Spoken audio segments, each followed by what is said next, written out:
감사합니다. 예. 예. 예. 오늘 여러분들께 퀴즈를 맞추신 분에게 드릴 상품이고요. 여러분들은 선택을 하실 수가 있습니다.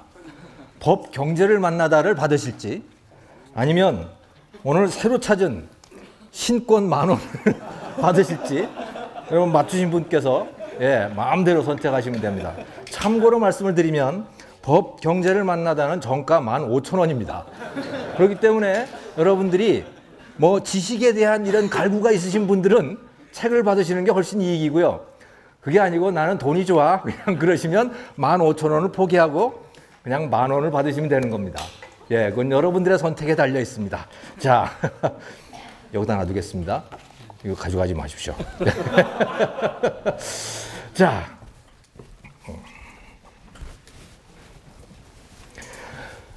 자, 여러분 정말 많이 와주셨네요. 네, 페이스북에서 보고 오신 분도 계실 거고, 지난번에 오셔가지고 이거 괜찮네, 오늘 또 한번 가볼까? 저 친구가 오늘은 뭘 입고 나오지? 그게 궁금해서 오신 분들도 계시고, 또 친구 따라 친구가 야 그거 괜찮더라 해가지고 입소문이 나서 이렇게 오신 분도 계시고, 여러분들 다들 환영합니다. 오늘 여러분들께 말씀드릴 내용, 박승직 100년 기업의 털을 닦다. 대한민국에서 가장 역사가 오래된 기업은 두산입니다. 역사가, 그러니까 지금 나이가 118년 됐습니다. 1896년에 설립된 그 두산의 설립자가 박승직입니다. 그 이야기를 오늘 여러분들께 하려고 하고, 저는 자유와 창의교육원의 교수이고 또 프리덤 팩토리의 대표이고 연세대 경제대학원의 특임 교수이기도 하고 그렇습니다. 근데 말이죠, 제가 이 컨셉을 좀 내보려고, 이게 경성방직의 창업자인 김현수 선생, 수당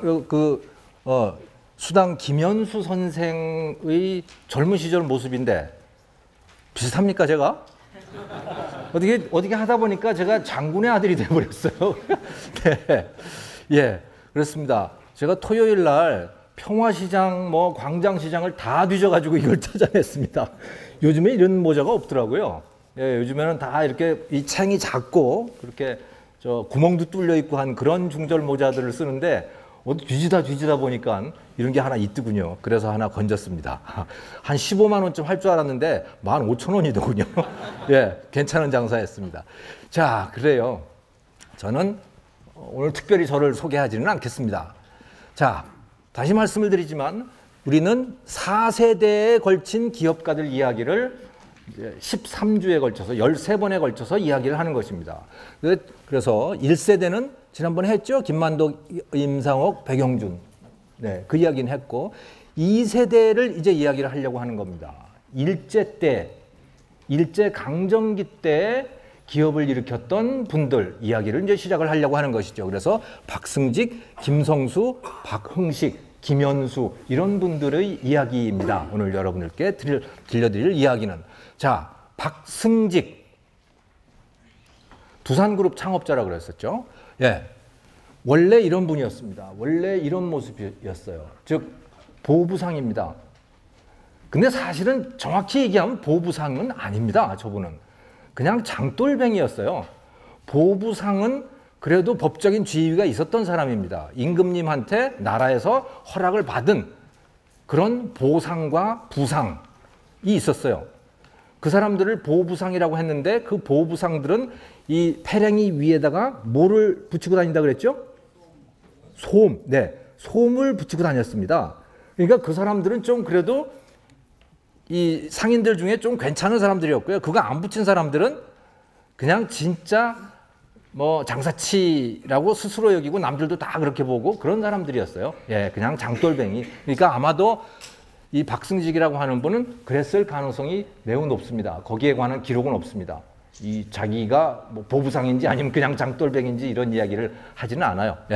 근데 아무튼 어디에 속해서 돌아다니지 않은 거 보면 그냥 장돌뱅이였을 것 같다라고 하는 추측을 하고, 나중에 돈을 많이 벌어가지고 이렇게 아주 근사한 현대적인 신사로 이렇게 이제 탈바꿈을 하는 과정 그렇게 하시는 거죠. 오늘 그 이야기를 여러분들께 들려드리려고 합니다.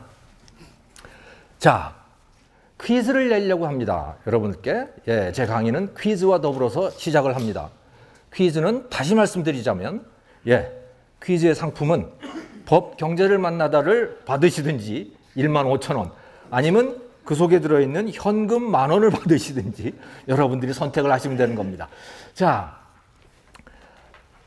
참 참고로 말씀을 드리면 여러분들 강의 자료에는 퀴즈 문제는 들어있지는 않습니다. 요거는 뺐어요. 왜냐하면 미리 여러분들이 보시면 뭐 스마트폰으로 막 찾아보고 이러면 안 되잖아요. 그러니까 여러분들 미리 예측을 하셔가지고 미리 공부를 좀 해가지고 오세요. 네, 맞추시고 싶으면. 자, 오늘은요. 두산그룹 현재 회장이 박용만 회장입니다. 이 박용만 회장이라고 하는 분이 2004년 11월부터 2004년 11월이면 저분이 이제 두산그룹의 부회장이 되었던 시기입니다. 2004년 11월부터 2006년 8월에 이르기까지 거의 한 2년간에 걸쳐서 주말마다 짬짬이 걸었어요. 주말마다 짬짬이 걸었는데 합친 거리가 550km였고요. 그러니까 자, 오늘은 여기서 용인까지 걷는다 해서 용인까지 걷잖아요. 그러면 그 다음 주나 뭐 그 다음 주에는 또 용인부터 시작해서 또 걷는 거예요. 한 30km. 이렇게 해가지고 550km를 걸었습니다. 두산 사람들은 이 걷기 프로젝트를 배땅 프로젝트라고 이름을 지었습니다. 배땅 프로젝트. 자, 배땅 프로젝트. 출발지는 배는 출발지고 땅은 도착지입니다. 여기가 도착지예요, 지금. 자, 출발지는 배옥의 다리입니다. 배옥의 다리. 배옥의 다리가 어디냐면 이 근처가 바로 두산그룹의 우리 권 대표님 잠깐만요. 문제는 다 해야 되니까. 배옥에서 그래서 어느 군청까지 걷는 것인가라고 하는 것인데, 우리 권 대표님, 네? 해남군청. 땅은 뭐죠? 땅끝. 와, 대단하십니다. 진짜 대단하십니다. 다들 하시네요. 저는 어렵다고 생각해서 이제 꽈서 낸 문제인데 박수 한번 해주십시오, 우리.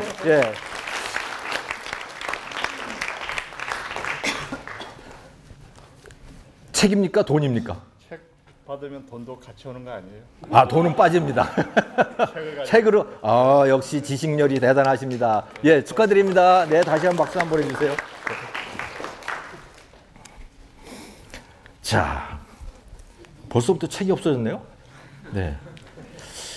자, 그래요. 박용만 회장이 이제 부회장이 됐다는 거는 이제 그룹의 CEO가 됐다는 거거든요. CEO가 되면서 할아버지의 상인 정신을 다시 한번 되돌이켜보고 싶다. 그래서 할아버지가 장사 시작했던 그 매우 중요한 지점을 출발점 또 끝 지점으로 했던 겁니다. 네. 그래서 배옥계라고 하는 데는 자기 할아버지가 1896년에 박승직 상점을 설립한 그 동네인 거예요. 배옥계가. 여기 이거는 뭐냐면 청계천 쭉 걸어 내려가다 보면 14번 기둥입니다. 이게 다리마다 이게 붙어 있거든요. 출입구마다 참. 거기 배옥계 다리라고 이렇게 되어 있고요. 그래서 배옥계에서 출발해가지고 해남 땅끝 마을까지 갔는데 그 해남은 뭐냐면 박승직이라고 하는 분이 그 동네에 있던 민영환이라고 하는 그 민씨 아주 세도가 있잖아요. 그 민영환이라고 하는 분이 해남 군수로 갈 때 사도로 가는 거죠. 그러니까 해남 사도로 부임을 할 때 거기 사환으로 따라갑니다. 박승직이. 그때가 17살 뭐 이럴 때였어요. 사환으로 따라가 가지고서 그게 1900그러니까 81년인데 사환으로 따라가서 거기서부터 이제 뭐 주변에 이제 어떻게 장사하는 거 뭐 이런 것들을 이제 보고 배우기 시작하는 거죠. 그 해남 땅끝이 어디냐면 김만덕 지난번에 들으셨던 분들 기억나죠? 김만덕이 육지와 물건을 사고 팔고 하잖아요. 그 상대되는 지역이 어디냐면 그게 바로 해남입니다. 그러니까 제주도 물건, 제주도의 그 가시라든가 양태라든가 뭐 이런 것들 있잖아요. 말린 미역이라든가 그런 게 다 도착하는 데가 해남 그쪽 지역이거든요. 그러니까 거기에 이제 장사가 꽤 컸던 거죠. 그래서 사또를 따라가 가지고선 거기서 이제 장사를 배우기 시작한 거예요. 그러니까 두산의 입장에서는, 두산그룹의 입장에서는 예, 배오계와 이 해남이라고 하는 데가 굉장히 중요한 지점인 거죠. 그래서 그거를 이제 걸어간 겁니다. 그래서 마지막 날에는, 도착하는 날에는 여기서 아예 그 오노 일가가 다 총출동을 해가지고 해남군청에 가서 거기다가 뭐 기념품도 드리고 뭐 기념식도 하고 뭐 아무튼 그렇게 하는 그 장면인 겁니다. 자, 그래서 박승직이라고 하는 분, 지금도 두산그룹이 아직도 그렇게 기리고 있는 그 사람이다. 그러니까 그게 설립자인 거죠. 예. 근데 118년 전에 박승직 상점이라고 하는 게 세워졌다라는 걸 여러분들이 기억하시면 되겠습니다. 자, 박승직 한번 정리를 한번 해보죠. 1864년에 출생을 했고요. 1882년에 18살 때죠. 그러니까 박승직이 해남에 갔다가 그 다음 해입니다. 예. 그 다음에 본격적으로 장사를 시작하고 1896년에 박승직 상점을 개업을 하고 1950년에 돌아가십니다. 그러니까 86세로 예, 돌아가십니다. 그 안에는 뭐 광장 주식회사도 만들고 고종 임금께서 돌아가셨을 때 그 장례식 할 때 상인 봉도 단장이라고 하는 그런 그 뭐라 그러나요? 상인으로서는 매우 중요한 공직도 맡고 뭐 그런 역할들을 했습니다. 자, 화면이 흐릿해서 잘 안 보이시죠?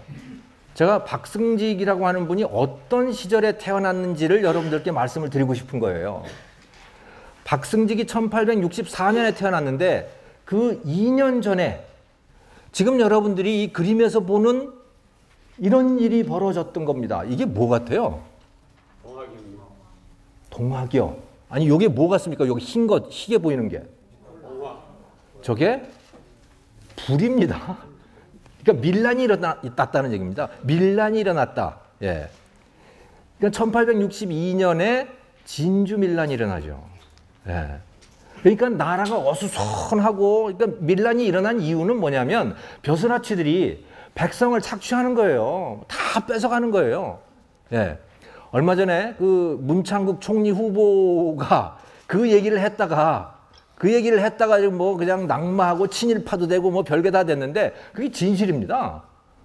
조선의 관리들이 고종 임금님부터 시작해가지고 백성들을 다 착취를 한 거예요. 예. 그러니까 백성들이 못 견디고 들고 일어나가지고선 다 그냥 뭐 뭡니까 이 관아에 가서 다 뒤집어 엎고 뭐 다 뺏어오고 뭐 그런 일들을 하는 거죠. 이게 그냥 이 동네 다 지금 걸쳐서 일어나는 그런 뒤숭숭한 그런 때예요. 네. 그게 1862년인데 1864년에 태어나는 것이죠, 이분이. 그리고 18살 때부터 등짐을 지고 정확히 얘기하면 보부상이 아니고 네, 그냥 장돌뱅이처럼 지방을 왔다 갔다 한 겁니다. 이분의 고향은 광주였는데요. 전라도가 아니고 경기도 광주였습니다. 예, 경기도 광주였는데 처음에 이분이 했던 일은 뭐냐면 처음에 시장에 나가가지고 송파장이라고 있습니다. 여러분 송파라는 데가 그게 커다란 장터였다는 거 아세요? 예, 송파가 큰 장이었습니다. 그래서 송파 산대놀이 뭐 이런 거 있거든요. 송파 산대놀이 그건 뭐냐면은 장에서 손님 모으려고 그냥 막 꽹과리 치고 막 놀고 뭐 이러는 거예요. 예. 그 송파가 큰 장이었는데 광주에서 송파는 그렇게 멀지 않았었죠. 그래가지고 송파장에 나가가지고 처음 장사를 시작한 게 석유 장사였어요. 석유를 뭐하게? 등잔이 그때 보급이 됐거든요. 그 이전까지는 뭐 아주까리 기름이라든가 뭐 이런 걸 가지고 이제 등잔을 키우고 그랬는데 이제 외국에서 물건이 들어오기 시작하는 거죠.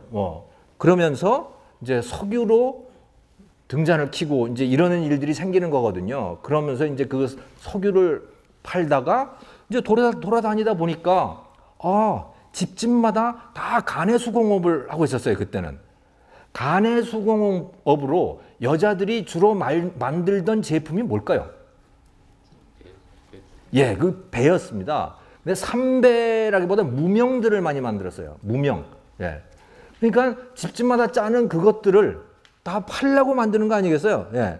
그거를 받아다가 장에 나가서 팔고 또 장에서 소금 같은 걸 사다가 또 그 구석구석에 있는 시골 구석에 있는 그 아줌마들한테 아주머니들한테 갖다 팔고 이런 장사를 시작을 했죠. 하다 보니까 이게 제법 쏠쏠하거든. 돈이 꽤 남는 거예요. 그리고 가만히 보니까 말이죠. 오지로 갈수록 돈이 많이 남는 거야. 구석으로 갈수록 돈이 많이 남는 거예요. 왜? 구석으로 갈수록 물건 값을 비싸게 받을 수 있고 자기가 가지고 간 그 소금 값을 비싸게 받을 수 있는 거예요. 왜? 구석으로 갈수록 귀하니까. 또 싸게 살 수 있는 거예요. 그 배는, 무명은. 그러니까 많이 남지 않겠어요? 그래가지고 처음에는 그 광주 일원, 경기도 일대에서만 장사를 하다가 차츰차츰 해남까지, 땅끝까지도 가고 강원도, 저 의주 이런 데까지도 갑니다. 예. 이거는 근데 보통 일이 아닌 거죠. 이건 보통 일이 아닌 겁니다. 왜? 매우 위험한 일이었어요. 여러분, 현대가 위험한 사회죠. 현대가 위험한 사회예요? 맞아요? 지금부터 100년 전보다 지금이 더 위험할까요? 100년 전이 훨씬 더 위험했습니다. 뭐가 위험하냐? 일단 나다닐 수가 없는 겁니다. 일단 어두워지면 나다닐 수가 없는 거예요. 누구 때문에? 산적들 때문에, 화적들 때문에 그랬던 겁니다. 예. 그래서요, 예를 들자면 대관령 그런 데 있잖아요. 대관령 초입에는 그러니까 고개 초입에는 주막이 있어요. 왜냐하면 거기서 자야 되니까. 밤에 그것을 넘는 거는 자살행위인 거죠. 그래서 밤에 그것을 넘으려면 거기서 초입에서 기다렸다가 사람들 몇 명 오면 다 같이 뭉쳐가지고 막 소리 지르면서 건너. 네? 그렇게 가야 되는 거예요. 여러 명 있다고. 네. 그럴 정도로 위험했죠. 또 산적만 있는 게 아니고 호랑이도 있는 거죠. 네. 호랑이, 그러니까 이 호환이라고 하는 게 굉장히 무서웠죠. 호환마마 아시죠? 호환마마보다 무섭다는 뭐 하는 게 그게 호환이라고 하는 게 바로 호랑이한테 잡혀 먹히는 겁니다. 네. 그것도 굉장히 무서운 일이었어요. 네. 그러니까 먼 길을 낮도 아니고 밤에 가야 하는 그런 상황은 이건 매우 위험한 상황인 거죠. 그런데 멀리 가려면 밤에도 가야만 하는 겁니다. 그걸 무릅쓰고 이 사람은 장사를 한 거예요. 리스크 테이킹을 한 겁니다. 요즘 말로면. 그런데 리스크 테이킹을 하면 하이 리스크 뭐예요? 하이 리턴이잖아요. 그게 돈을 많이 번 겁니다. 남들은 못 가는데 구석구석까지 다 찾아간 거예요. 근데 돈을 많이 번 거죠. 예. 이런 이야기들은 박승직이 심야중지필이라고 해가지고 처음에 자기 집안 내력이라든가 자기가 장사하기 시작한 그 배경이라든가 이런 것들을 자기가 자필로 쭉 써놨어요. 여기에 이제 나오는 그런 이야기들을 여러분들께 지금 전해드리고 있는 것입니다. 자, 여기서 그냥 단순히 옛날 얘기만 하면 이거는 김정호의 강의가 아니죠. 김정호는 이제 경제학자인데 무슨 옛날 얘기하러 여기 온 거 아니잖아요. 여러분들께 전하고 싶은 메시지가 있는 겁니다. 이 상인들로부터, 기업가들로부터 우리가 배울 수 있는 어떤 원리가 뭐냐, 교훈이 뭐냐, 이걸 여러분들께 전달하고 싶은 거예요. 자, 상인이라고 하는 건 뭘 하는 존재냐는 거예요. 조선시대는 상인을 무지하게 억제했는데, 그리고 이게 구한말로 가면서 조금씩 상업이 허용되기 시작했고, 그러면서 사람들의 생활이 윤택해지기 시작했는데 조금씩 뭐가 달라진 거냐 도대체. 상인이 뭘 하는 존재이길래. 이겁니다.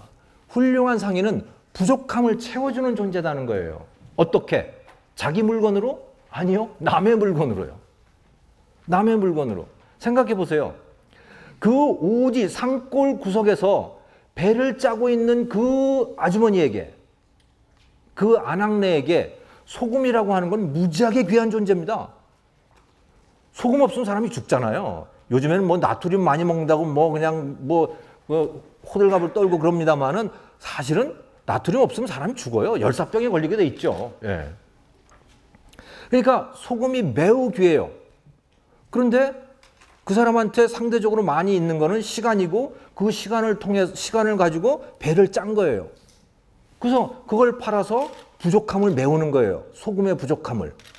또 다른 뭐 화장품이라든가 이런 것의 부족함을 메우는 거예요. 네. 그 일을 누가 해주느냐? 그 상인이 해주는 거예요. 그잖아요? 왜? 혼자는 못 하잖아요, 그걸. 혼자 할 수 있으면 다 했겠지요. 못했다. 그리고 다른 사람도 못했다. 박승직은 했다. 여기에 훌륭한 상인이 있는 겁니다. 그러니까 훌륭한 상인은 부족함을 채워준다라는 거죠. 그래서 풍부한 곳으로부터 부족한 곳으로 물건을 날라가 주는 겁니다. 거기에서 생겨난 가치를 자기가 일부를 가져오는 것이죠. 그리고 상인은 자신이 창조한 가치의 일부를 가져서 돈을 번다. 또 고객에게 남들이 못하는 것을 해주면 돈이 벌린다. 다른 사람이 못하는 것을 해줄 때 돈이 벌리는 거예요. 예.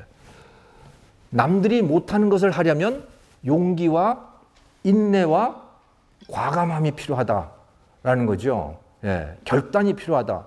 이 사람이 박승직이 한 번 멀리 예를 들어 의주까지 간다. 이거 보통 일이었겠어요? 그건 목숨을 내거는 일일 수도 있는 겁니다. 그럼에도 불구하고 했다. 그 결과 돈을 벌게 된 것이다. 그래서 이분이 돈을 꽤 많이 벌었어요. 1882년에 장사를 시작했는데 1896년 꽤 부자가 된 거죠.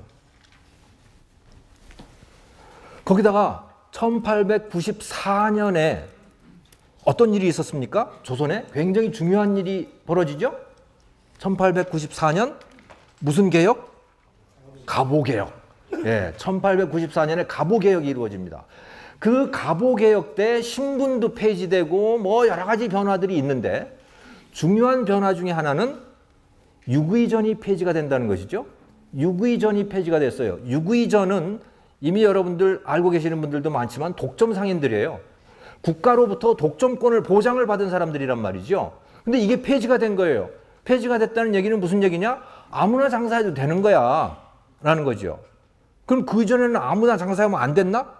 안 됐었죠. 예를 들어서 유기전은 6가지를 팔았거든요.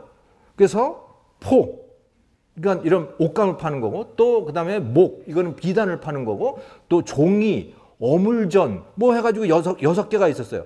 그 비슷한 종류의 것을 팔려면 유기전 상인, 그 독점 상인한테 허락을 받아야 했어요. 그 사람을 통해서만 팔 수가 있었어. 그 사람한테 납품을 해야만 하는 거예요. 그렇지 않으면 못 팔았거든요. 그런데 이제 그러니까 장돌뱅이들은 그걸 짊어지고 다녔던 겁니다. 언제든지 도망갈 수 있는 거예요. 예. 왜? 걸려도 괜찮은 거거든. 만약에 걸리면 어떻게 되느냐? 조폭들한테 걸려가지고 죽는 거예요. 그 조폭은 뒤에 유기전들이 다 있는 거죠. 예. 그게 공식적이었어요. 예. 근데 이게 없어진 거예요. 그러니까 이제는 한 군데 자리 잡아도 되겠구나 라고 결정을 하게 된 거고, 그래서 그 다음에 1896년에 배옥에 자리를 잡게 된 겁니다. 거기서 이제 본격적으로 한 장소에서 자기 이름을 내걸고 장사를 하게 됐다. 이거는 굉장한 변화인 것이죠. 네. 그 자리가 어디냐면 여기가 종묘예요. 종묘고 여기가 무슨 아파트 단지가 있어요. 여기 무슨 아파트 단지가 있고 이렇게 가다 보면 창경궁이 있고 그런데 바로 여기라고 그래요. 그리고 이 자리에 여러분들이 지금 가시면 이런 지금 작은 소공원이 만들어져 있습니다. 이것은 우리 개근을 하시는 우리 이도희 사장님께서, 이도희 사장님 어디 계신지 한번 손 한번 들어주시죠. 네, 이도희 사장님께서 사진을 직접 저한테 보내주셔가지고 제가 이 자리에 이렇게 생겼다라고 하는 것을 여러분들께 지금 보여드리고 있는 것입니다. 우리 이도희 사장님께 박수 한번 보내주시죠. 네. 자, 그래요. 그래서 이제 이렇게 종로 4가 5가 고 일대에다가 이제 자리를 잡게 되는 겁니다. 그런데 이렇게 되면서 파는 물목이 달라집니다. 파는 물건이 달라진 거예요. 그 이전까지는 주로 뭘 팔았다고요? 배. 시골에서 아낙네들이 짜는, 집에서 손수 짠 그런 것들을 짊어지고 와서 판 겁니다. 그런데 차츰차츰 이제 수입이 되기 시작했어요. 옷감들이 수입이 되기 시작했어요. 첫 시간에 우리 제임스 와트 얘기했었잖아요. 세계의 산업혁명을 시작한 사람은 제임스 와트다. 제임스 와트가 증기기관을 만들어가지고 그걸로 공장이 돌아갈 수 있도록 만들어 놓은 거죠. 그러면서 생산이 폭발적으로 늘어나기 시작하는데 첫 번째가 석탄이고 두 번째는 뭐라고요? 면직물입니다. 옷감이에요. 옷감 짜는 공장이 자동적으로 돌아가는 그 공장들 있잖아요. 그게 막 왕성하게 돌아가니까 막 이제 조금 산업혁명을 일찍 시작한 나라들에서는 옷감들이 막 쏟아져 나오기 시작하는 거죠. 과거에는 구경도 못했었던 그 고품질의 옷감들이 매우 저렴한 가격에 나오기 시작하는 거예요. 그게 영국이 처음이었고 동양에서는 일본이 처음인 거예요. 예. 그러니까 처음에는 영국 면직물이 쏟아져 들어오다가 청일전쟁 이후에는 이제 이 일본의 옷감들이 막 쏟아져 들어오기 시작하는 거죠. 자, 그러면서 박승직 상점도 이제 시골에 있는 면직물 일부러 돌아다니면서 위험한 데를 다니면서 그걸 가져오는 게 아니고 제물포로 통해서 들어오는 그 일본산 면직물, 그것을 경인선 그 철도가 쭉 타고 오는 거죠. 그러니까 경인선이 생기면서 지금 한강철도, 한강철교가 생기거든요. 아무튼 그걸 이제 쭉 건너오는 그거를 사가지고 이제 거기서 팔기 시작하는 겁니다. 그렇게 취급하는 물목이 달라지게 돼요. 자, 거기다가 단순히 일본에서 수입만 되는 게 아니고 일본 사람들이 조선 땅에 와가지고 직접 면직물들을 만들기 시작합니다. 우리 권 대표님 아까도 하셨는데, 네. 자, 두 번째 퀴즈. 부산에 가보면요, 조박낙지라고 하는 데들이 많이 있습니다. 조박낙지. 저것은 지금 제가 말씀드리는 이 이야기와 매우 밀접히 관련이 되어 있는데 조박낙지의 조방은 무엇의 약자일까요? 그 뒤에 분이 먼저 했습니다. 네. 조선방직. 부산 사셨어요? 아니요. 아닙니까? 예, 맞습니다. 축하드립니다. 네. 아, 열심히 드셨네. 자, 책과 돈 중에 책입니까? 아, 역시 우리 청중들은 진짜 학구열이 대단하시네요. 박수 한번 해주세요. 네, 축하합니다. 예. 우리 선생님 돈 한번 드릴까요? 열심히 드셨는데? 자, 돈으로 안 받으시겠어요? 주신 받아요. 네. 예. 우리 기업가 열전은 돈 됩니다, 이거. 자, 그래, 조박낙지라는 게 조선방직입니다. 예, 부산에 가면 왜 조방앞 뭐 이런 게 있잖아요. 그게 조선방직 앞이에요. 근데 이게 일본 기업이에요. 조선방직이 일본 기업이야. 왜? 현지화를 한 거죠. 그죠? 일본 기업이 와가지고 현지화를 한 겁니다. 조선방직 주식회사. 이게 지금 그 조방에서 나온 그 옷감 광고를 하고 있는 건데요. 모델도 한국 사람이고 조선 사람이고 그렇죠. 완전히 조선 저고리를 입었고 조선 방직이고 이게 뭐 일본 기업인지 조선 기업인지 뭐 알 수가 없는 이런 상태죠. 여러분 그거 아세요? 한국 사람으로서 프랑스에 가가지고 큰 훈장을 받은 분이 있는데요. 한 5년 전인가 큰 훈장을 받았는데 그분의 이름은 허영인이에요. 이분은 무슨 그룹의 회장입니다. 네. 무슨 그룹일까요? 예. 네? SPC. 프랑스에서 왜 훈장을 줬죠? 빵 때문에. 상호 때문에 준 겁니다. 그렇습니다. 파리바게뜨라고 하는 그 프랑스 이름을 썼다고. 그리고 그거를 이 대한민국 온통 대한민국에다가 그걸 다 퍼뜨렸다고 그래서 훈장을 줬대요. 예. 아. 그럼 우리 저 최종부 선생은 돈과 책 중에 어떤 걸 드릴까요? 책이 없으니까 책도 있어요. 아, 책으로 드릴까요? 네.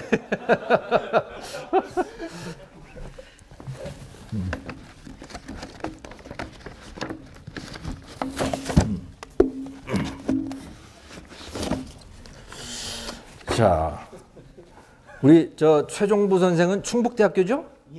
충북대학교의 최종부 선생 아주 열심히 사는 분입니다. 예, 최종부 선생한테 예, 박수 한번 크게 한번 주세요. 야, 돈이 안 팔리네.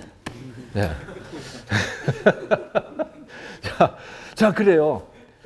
그러니까 그래가지고 그 파리바게뜨가 중국에도 진출을 했거든요. 그래서 중국에서 굉장히 유명한 상표인데 그게 중국 사람들은 다 그게 프랑스 상표라고 다 생각한대요. 한국 상표가 아니고. 예. 아무튼 그렇습니다. 일본인들도 한국 진출, 조선 진출을 할 때 아예 그냥 조선 상표로 이렇게 진출을 한 거예요. 예. 그러니까 이제 저런 조선 방직 같은 데도 막 생기고, 그러니까 조선에서도 이제 막 이런 그 뭡니까? 공장에서 아주 고품질의 이런 면직물들이 대량으로 생산이 되니까 값도 낮아지고 이제 그렇게 된 거죠. 예. 그러면서 이제 그 배옥의 일대, 배옥이라고 하는 건 아까도 말씀드렸듯이 종로 4가, 5가, 동대문 그 일대를 뜻하는 겁니다. 그래서 뭐 거의 그러니까 평화시장 뭐 이쪽까지 다 포괄하는 그런 개념, 광장시장 이렇게 보시면 되는 건데 그 일대에 포목점들이 쫙 생겨납니다. 포목점들이. 옛날에는 포목점들이 그렇게 없었다는 게 그 이전에는. 근데 포목점들이 그렇게 많이 생길 수 있는 이유는 뭐냐? 그게 일본제 포목 때문에 그런 거예요. 네. 자, 여기서 우리가 또 한 가지의 경제학을 배울 수가 있습니다. 수입이라고 하는 게 도대체 뭘 뜻하는 것인가? 라는 거예요. 수출과 수입, 우리는 수출을 하면 일자리가 생기고 수입을 하면 일자리가 안 생긴다고 생각하잖아요. 아닙니다, 그거. 그건 틀렸어요. 자, 일본제 면포를 수입해가지고 무슨 결과가 왔느냐?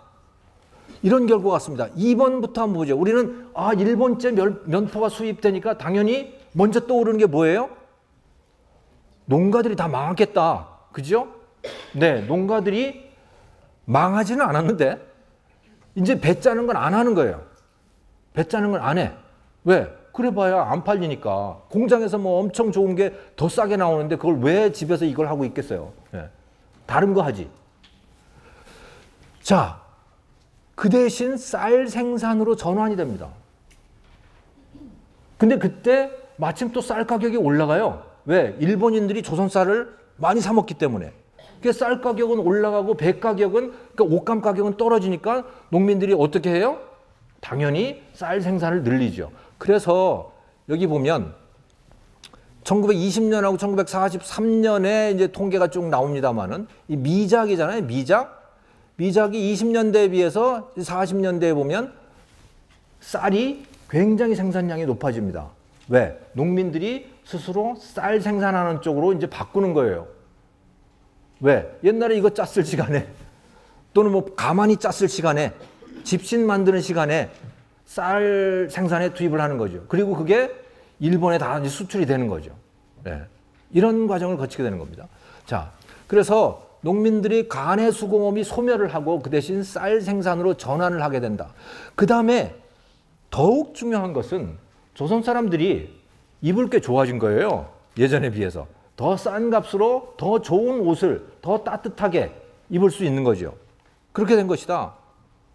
또 중요한 것, 우리가 놓치기 쉬운 것, 조선인의 포목점이 늘어나게 된다. 종로 2가에서부터 쫙 시작해서 동대문까지 이어진 그 포목점들은 무엇 때문에 가능했던 것인가? 그건 수입된 옷감 때문에 가능해진 겁니다. 이거 얘기 들으면 매우 불편하시죠? 수입이 그렇단 말이야? 네, 수입이 그렇습니다. 수출만 일자리를 드는 것이 아니고 수입도 일자리를 늘립니다. 수출이든 수입이든 다 일자리를 늘립니다. 지금 현재도 그렇습니다. 예를 들자면 홍어 좋아하세요, 여러분? 홍어. 저는 좋아합니다. 네, 어떤 분은 냄새 난다고 뭐 도저히 못 드시는 분도 계시고 그러는데 홍어. 이거 김대중 대통령이 굉장히 좋아하시는 거죠. 김대중 대통령께서 홍어 드실 때는 홍어 한 마리에 150만 원씩 했습니다. 이거는 부자 아니면 대통령 정도 돼야 먹는 거지요. 감히 엄두가 안 내는 겁니다. 지금은요, 뭐 4만 원, 5만 원 그래요? 왜? 칠레산, 아르헨티나산 쏟아져 들어오니까요. 흑산도 홍어 가지고는 우리나라 홍어 소비량의 10%도 될 수가 없습니다. 그러면 무슨 얘기냐? 칠레산, 아르헨티나산 홍어가 들어오지 않으면 우리나라 홍탁 식당의 90%는 문을 닫는다는 얘기죠. 또 뒤집어 얘기하면 칠레산, 아르헨티나산 홍어가 들어옴으로 인해 가지고 수많은 사람들이 음식점으로 먹고 살게 됐다라는 얘기를 뜻하는 것이기도 합니다. 일자리가 엄청나게 생겨났다는 거예요. 예. 그러다가 칠레산, 아르헨티나산 홍어 안 들어오면 어떻게 되지? 안 들어오면 망하는 거죠. 하지만 우리가 칠레하고 아르헨티나하고 전쟁을 할 이유는 없잖아요. 계속 들어올 겁니다. 돈벌이가 되는 한. 네. 그러니까 이렇게 봐야 되는 것입니다. 마찬가지로 한국서도 똑같아요. 예를 들어 펜텍 지금 막 휘청휘청 하잖아요. 이건 법정 관리를 가느니 안 가느니 하잖아요. 그 펜텍에서 휴대폰을 예를 들어 못 만들고 이제 완전히 문을 닫아버린다. 그러면 어떻게 될까요? 펜텍을 취급하던 그 대리점들은 문 닫아야 되잖아요. 그건 국산이나 외국 제품이나 똑같은 겁니다. 그러니까 이것은. 그래서 우리가 수입, 뭐 수출 이걸 굳이 따질 이유가 없다. 거래가 많이 이루어지면 그러면 대체로 거기에서 일자리가 생기고 그것을 통해서 사람들이 잘 살아가더라 라고 하는 것이 경제학의 일관된 가르침입니다. 이거는 수백 년 된 가르침인데 그럼에도 불구하고 여전히 사람들은 수출은 좋고 수입은 나쁘다고 그렇게 대통령부터 장관부터 뭐 제일 아무튼 초등학생까지 다 그렇게 믿고 있는 거예요. 예, 여기서부터는 조금 바뀌었으면 좋겠습니다. 이 자리에서부터. 자, 그렇습니다. 그래서 이분이 이제 돈벌이를 거기서 꽤 그렇게 하죠. 그러다가 이제 큰 일을 맞이하게 됩니다. 1929년에 어떤 일이 있었죠? 여러분들이 보시듯이 대공황이 있습니다. 예. 주가가 폭락을 하고 미국에서 은행들이 연쇄도산을 하고 그러면서 미국의 실업률이 25%까지 4명 중에 1명이 실업자가 되는 그런 미중유의 사태가 일어나게 되는 거예요. 그래가지고 미국 사람들도 막 이렇게 뭐 배급소에 저렇게 줄을 서가지고 밥을 얻어먹고 하는 이런 일이 벌어지게 되는 겁니다.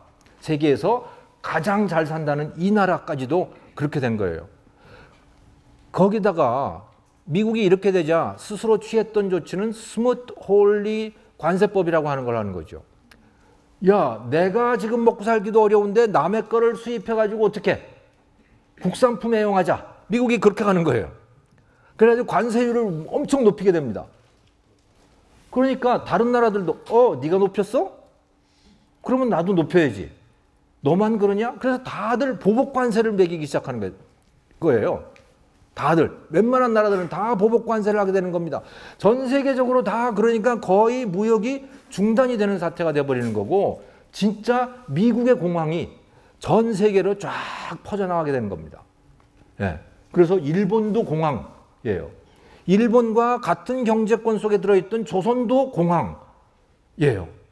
농민들도 뭘 살 수가 없어요. 쌀값이 또 폭락을 하는 거예요. 왜? 사람들이 돈이 없으니까 쌀을 못 사 먹어. 떡 만들어 먹을 것도 못 만들어 먹어. 이게 쌀값이 떨어지는 거죠. 그 농민들이 굉장히 어려워지는 거고 자, 그때 광목도 이 옥감도 이제 품질이 조금 낮은 거를 사람들이 이제 찾기 시작한 거예요. 왜? 불경기가 되면 사람들이 조금 품질 낮고 싼 거를 찾잖아요. 그러면서 이제 국산품들이 조금씩 팔리기 시작하는 거죠. 박승직 상점도 이제 국산 광목을 쓰기 시작합니다. 그 국산 광목이 경성방직에서 만든 것인데 주로 경성방직은 이제 바로 요거 끝나고 나면 이제 경성방직 얘기를 할 겁니다만은 거기다가 이제 거긴데 이 경성방직의 굉장히 중요한 전략은 뭐냐면 애국심이에요. 애국심 마케팅을 끊임없이 하는 거죠. 그래가지고 경성방직의 등록 상표는 태극성입니다. 태극기. 예. 태극기를 계속 가지고 소비자들을 이제 마음을 울리는 거죠. 야, 국산을 써야 되는 거 아니야? 뭐 이제 일제 써서 되겠어? 뭐 이러는 거죠. 예. 그래가지고 아무튼 겨우겨우 이제 그 위기를 견뎌내는데 그게 쉽게 끝나지는 않아요. 중일전쟁이 일어나게 됩니다. 중일전쟁이 일어나게 되는 거예요. 그리고 이 한반도가 조선이 또 일본도 마찬가지지만 전시 동원 체제에 들어가게 되는 거죠.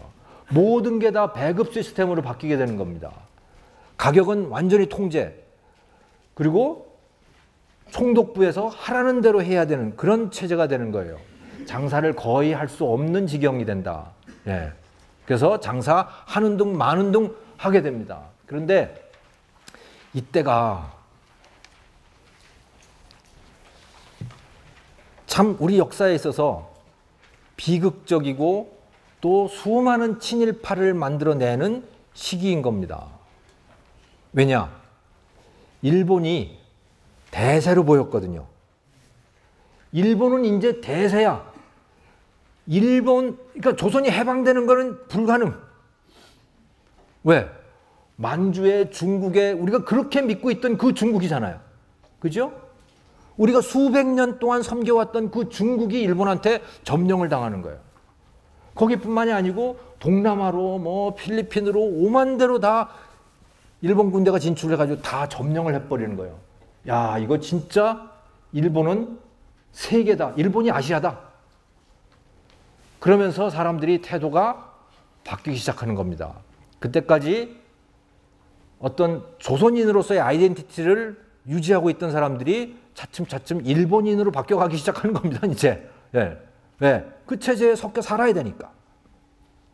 그래서 이제 이 시기에 본격적으로 친일파들이 등장을 하기 시작하는 거예요. 그래서 그 반민족 행위 특별위원회 뭐 이런 거에도 보면 다 이 무렵의 문제들인 겁니다. 이게 지금. 예. 그렇게 되죠. 자, 박승직도 공익사라고 하는 것을 설립을 해가지고 이게 만주에다가 이 조선의 옷감을 수출하는 그런 회사였습니다만은 아무튼 여기를 일본인들을 고용을 하고 일본인 고문을 고용을 하고 뭐 이렇게 해가지고서는 거의 일본 회사처럼 운영을 하고 이 광고에다가 아예 일장기까지 내걸고 뭐 이런 비즈니스를 합니다. 예. 그것도 이제 1940년에 문을 닫지만요. 예. 이것은 이제 박승직이 결정적으로 친일파라고 비난받는 것, 그런 이유가 되는 것이죠. 자, 그래서 이분이 했던 일은 주로 이런 포목 장사였어요. 포목, 옷감 파는 일, 옷감 장사였어요. 그런데 이분이 이것 말고도 몇 가지 일을 더 합니다. 이분이 고종 황제 때 관직을 갖게 됩니다. 정삼품 관직이라고 하는데 예전에는요, 우리 둘째 시간에 그랬잖아요. 양반들이 사족들이 돈 버는 방법, 네 죄를 네가 알렸다 아닙니까? 돈 좀 있으면 붙잡아다가 팬 거예요. 예, 곤장을 친 겁니다. 그러면 알아야지 어떻게 하겠어요, 죄를. 그러니까 돈 좀 있는 사람들은 다 관직을 샀습니다. 거기다가 그것을 더욱 촉진했던 건 뭐냐면 임금님이 관직을 팔았다는 거예요. 제일 왕성하게 파셨던 분이 고종 황제셨습니다. 벼슬을 엄청나게 팔아요. 예. 이 박승직도 정삼품이 이렇게 되는 거예요. 예. 그러니까 옛날에는 아무튼 돈 좀 있다 그러면, 특히 구한말에 가면 돈 좀 있다 그러면 다 뭔가 벼슬을 가지고 있습니다. 특히 그 중에 제일 흔한 벼슬이 참봉이라고 하는 거였더라고요. 참봉이 뭐냐면 묘직입니다. 묘직이. 예, 릉직이죠. 그 뭐 안 해도 그만인 거예요. 다 참봉이에요. 아무튼 그래도 벼슬이 있으면 사또가 건드리지 않았어요. 그러니까 상당한 방패막이가 되는 거죠. 그래서 박승직도 꽤 높은 벼슬, 하지만 공직이었습니다.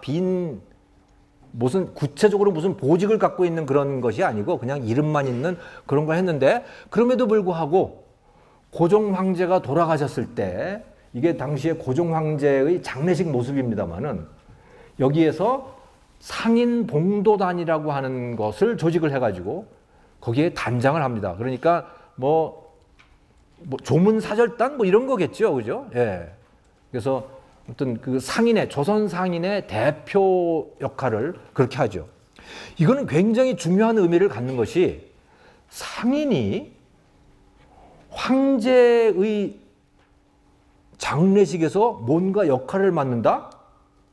이거는 그 이전 같으면 상상하기 어려운 일이죠. 왜냐하면 천 것이기 때문에. 상인은 천한 존재들이었던 거예요. 그런데 황제의 장례식에서 뭔가를 공식적인 일을 했다라고 하는 건 굉장한 변화다, 이게. 네. 그런 거죠. 자, 그랬습니다. 그래서 그런 공직을 했었고, 이분이. 그 다음에 또 재미있는 것은 이 박가분이라고 하는 화장품을 또 파셨어요. 네.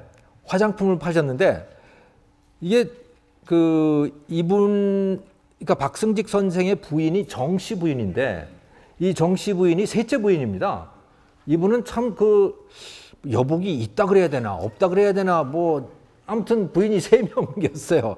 왜냐하면 첫째 부인은 아이 낳다 돌아가시고 두 번째 부인은 또 병 걸려서 돌아가시고 그 셋째 부인을 얻은 거예요. 근데 이 셋째 부인은 굉장히 뭐라 하나 활동력도 있고 그래서 남편이 장사하는데 가게 나와가지고서는 뭐 거들어주기도 하고 뭐 이러는 거죠. 그걸 굉장히 좋아하는 분이셨어요. 그러다가 이제 이분이 그러니까 가게에 오는 그 아주머니들도 많고 그러니까 그분들한테 뭐 이제 뭐 집안에 뭐 반찬 같은 것도 만들어 주고 뭐 다 이러지 않았겠어요, 옛날이니까. 그러다가 뭘 주는 게 좋을까 사은품으로. 그러다가 이제 동네 할머니한테 이렇게 바로 옆집에 있는 할머니한테 이렇게 가다가 보니까 그 할머니가 분을 만들고 계시는 거예요, 분을. 이 찍어 바르는 분이 있죠. 어르신들은 아마 아시겠습니다만은 이게 솜 같은 데다 이렇게 얼굴에 뭘 이렇게 발랐어요. 하얀 가루를. 근데 그 가루의 원료가 뭐냐면 여러분 분꽃이라고 아세요? 분꽃의 그 열매를 보면 까만색인데 그 까만색 열매를 찌우면요 하얀 가루가 나옵니다. 그 분꽃의 가루와 활석이라고 하는 이렇게 잘 흩어지는 그런 돌이 있어요. 그 가루를 섞어가지고 이렇게 해서 이제 얼굴에 바른 거예요. 근데 그게 잘 떨어져요. 이렇게 조금 지나면. 예, 다 흘러내리고 그러거든. 그런데 이 할머니가 만든 분은 안 흘러내리는 거예요. 이게 그야말로 지금 요즘 그 여성들 하는 얘기로 잘 먹는 거예요, 이게. 잘 먹는 거야. 그래서 그 할머니한테 그거 어떻게 돼서 그렇게 해요? 그랬더니 너한테만 알려줄게. 그러면서 보니까 납을 깎아서 넣는 거예요. 이야, 이런 비법이 있을 수 있나? 요즘 여러분 지금 겁나죠? 겁나죠? 옛날에 뭐 알았어요? 그 뭐 납인지 뭔지. 예, 아무도 모르는 거죠. 예. 근데 그거를 하면 납을 섞으면 그렇게 이제 얼굴에 잘 먹나 봐요. 예. 자, 그래가지고선 그래요? 그래서 그걸 이제 이 정씨 부인도 와가지고서 이제 한번 해본 거죠. 그래서 손님들한테 자기도 바르니까 진짜 잘 되는 거야. 그래서 손님들한테 그걸 조금씩 준 거죠. 그랬더니 너무너무 좋아하는 거예요. 그 아낙네들이. 남자들도 와가지고 그걸 받아가지고 부인한테 갖다 줬더니 잘 갔다 왔다 그러고 막 그러는 거죠. 그래서 이제 나중에는요 그 분을 달라고 오는 거예요. 옷감을 달라고 오는 게 아니고 그 분을 달라고 오는 거야. 그래서 그럼 이걸 만들어 팔아볼까? 그래서 아예 이제 대량으로 그걸 제조를 하기 시작합니다. 그래서 그게 이 박가분이라고 하는 것이고 이런 박스에다가 이렇게 이제 팔기 시작했고 아예 본격적으로 나서서 이렇게 광고까지 합니다, 이게. 예. 그래서 여기 뭐라고 써 있냐면 부인 화장품의 패왕 이렇게 돼 있죠. 예. 최고봉 뭐 이런 얘기겠죠. 예. 이렇게 왔어요. 그런데 여러분 납소리 들으면 당장 무슨 생각이 떠오르세요? 납중독. 그죠? 납중독이 일어난 거야. 당연히 납중독이 일어난 거죠. 그래가지고 와서 막 항의도 하고 소송도 걸리고 그래요. 그래서 생산을 중단을 하죠. 그래가지고 일본인 기술자를 다시 이제 초빙을 해서 납을 안 쓰고 이게 잘 먹는 화장품 만드는 법을 개발을 해가지고 다시 만들었는데 다시는 재기를 하지는 못했습니다. 왜냐하면 진짜 일본 화장품이 본격적으로 들어오기 시작했거든요. 그래서 그 중에 이제 가장 유명한 게 구라부 미신 크림입니다. 구라부 미신 크림이라고 하는 게 이제 제일 유명했던 모양이에요. 예. 그래서 박가부는 더 이상 안 나옵니다만은 그 이후에 나오질 않았죠. 하지만 두산은 그 박가분에 대한 추억을 잊을 수가 없었어요. 그래가지고 그 박가라고 하는 이름을 그대로 유지를 합니다. 그게 뭘까요? 컵 이름입니다. 네, 바카 크리스탈이에요. 바카 크리스탈 혹시 기억나세요, 여러분? 두산 유리가 두산에서 유리를 했거든요. 유리 공장을 했어요. 왜? 맥주 공장에서 맥주병이 필요하잖아요. 그러니까 유리가 필요한 거야. 근데 기왕 맥주병 만드는 김에 이 크리스탈까지 같이 만든 거죠. 여기 크리스탈은 여기도 납이 들어갔을걸요, 아마? 네, 이거 납을 넣어가지고 만드는 그런 건데 뭐 그렇게 이게 납이 녹아 나온다든가 그런 건 아니에요. 아무튼 간에 이 크리스탈 잔을 만들면서 거기에다가 바카 크리스탈을 이게 바카 크리스탈입니다. 그러니까 진짜로. 예. 저는 예전에 파카 크리스탈을 그래서 야 이게 무슨 파카 만년필하고 무슨 관계가 있나? 그런데 그게 아니고 바카예요. 진짜로. 예. 자기들 정신을 그냥 이렇게 잇는다고 해가지고 그렇죠. 그런 비즈니스도 했었고요. 또 여러분들 지금 종로에 버스 타고 가다 보면 발견하실 수 있는, 보실 수 있는 이 광장시장이라고 하는 거, 이것도 또 이 박승직 선생과 그 몇 명들이 모여가지고 이제 이런 그 당시로서는 매우 현대적인 이런 아케이드를 만드는 겁니다. 그게 광장시장이에요. 예. 광장 주식회사라고 있었고, 그 광장이라고 하는 말은 어디서 나왔냐면 청계천에 광교가 있었고 장교가 있었습니다. 그래서 광교에서 장교까지예요. 그래서 광장이에요. 처음에는 이름이 그랬었는데 나중에 사람들이 잘 모르잖아요. 그러니까 아예 그냥 넓은 광장으로 이름을 아예 바꿔버린 겁니다. 그래서 광장이에요. 네. 그래서 처음에는 뭐 동대문 시장으로 부르기도 하고 뭐 여러 가지 그렇게 이름을 부르기도 했답니다. 자, 그래서 그런 일들을 쭉 하죠. 그리고 해방이 됩니다. 해방이 되죠. 해방이 되는데 참 역설적인 것은 장사를 하던 사람들은 해방이 돼가지고 재앙을 맞이한 사람들이 꽤 많습니다. 재앙을 맞이하는 거예요. 왜? 장사는 다 일본 경제권에 속해서 한 거 아닙니까? 그러니까 물건을 일본에서 띄우든가 아니면 뭐 기술자가 일본 사람이든가 뭔가는 다 연결이 돼 있는데 일본 사람들이 다 물러가고 일본 제품이 안 들어오고 이렇게 되니까 경제가 완전히 마비가 되는 거죠. 그래서 박승직 상점도 그래서 문을 닫습니다. 네, 문을 닫죠. 그러다가 그 다음 해 1946년에 다시 문을 엽니다. 그리고선 이름을 바꿉니다. 박승직 상점에서 두산상회로 이름을 바꾸게 되는 거죠. 그 두산이라고 하는 건 뭐냐? 박승직이 그 장남인 박두병한테 지어준 이름이에요, 이게. 두산이에요. 두라고 하는 건 뭐냐면 대박이에요. 이게 여러분 한자로 두라고 하는 건 아시겠죠? 한두, 두두 뭐 이렇게 합니다. 한 대박, 두 대박 쌓여가지고 큰 산처럼 되라. 그래서 그게 두산입니다. 돈 많이 벌어라 이 얘기죠. 예, 그러니까 그 회사 이름, 회사의 뜻이 예, 돈 많이 버는 회사입니다. 예, 아버지가 이제 그렇게 지어주는 것이죠. 자, 근데 이때 이분은 이미 나이가 굉장히 많은 상태였습니다. 1964년생이니까 1945년이 되면 몇 살이에요? 81잖아요. 그러니까 실질적으로는 활동을 못하는 상태고 그때 회사를 넘겨받은 사람이 바로 그 장남인 박두병인 겁니다. 아, 참. 그리고 이분은 1950년에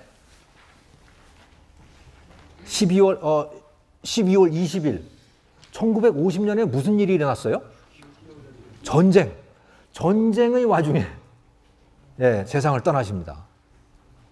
그렇죠. 그래서 86세가 되는 거고, 그리고 두산이라고 하는 이름을 지어준 지 4년 지나고 나서 이제 세상을 떠나는 것이죠.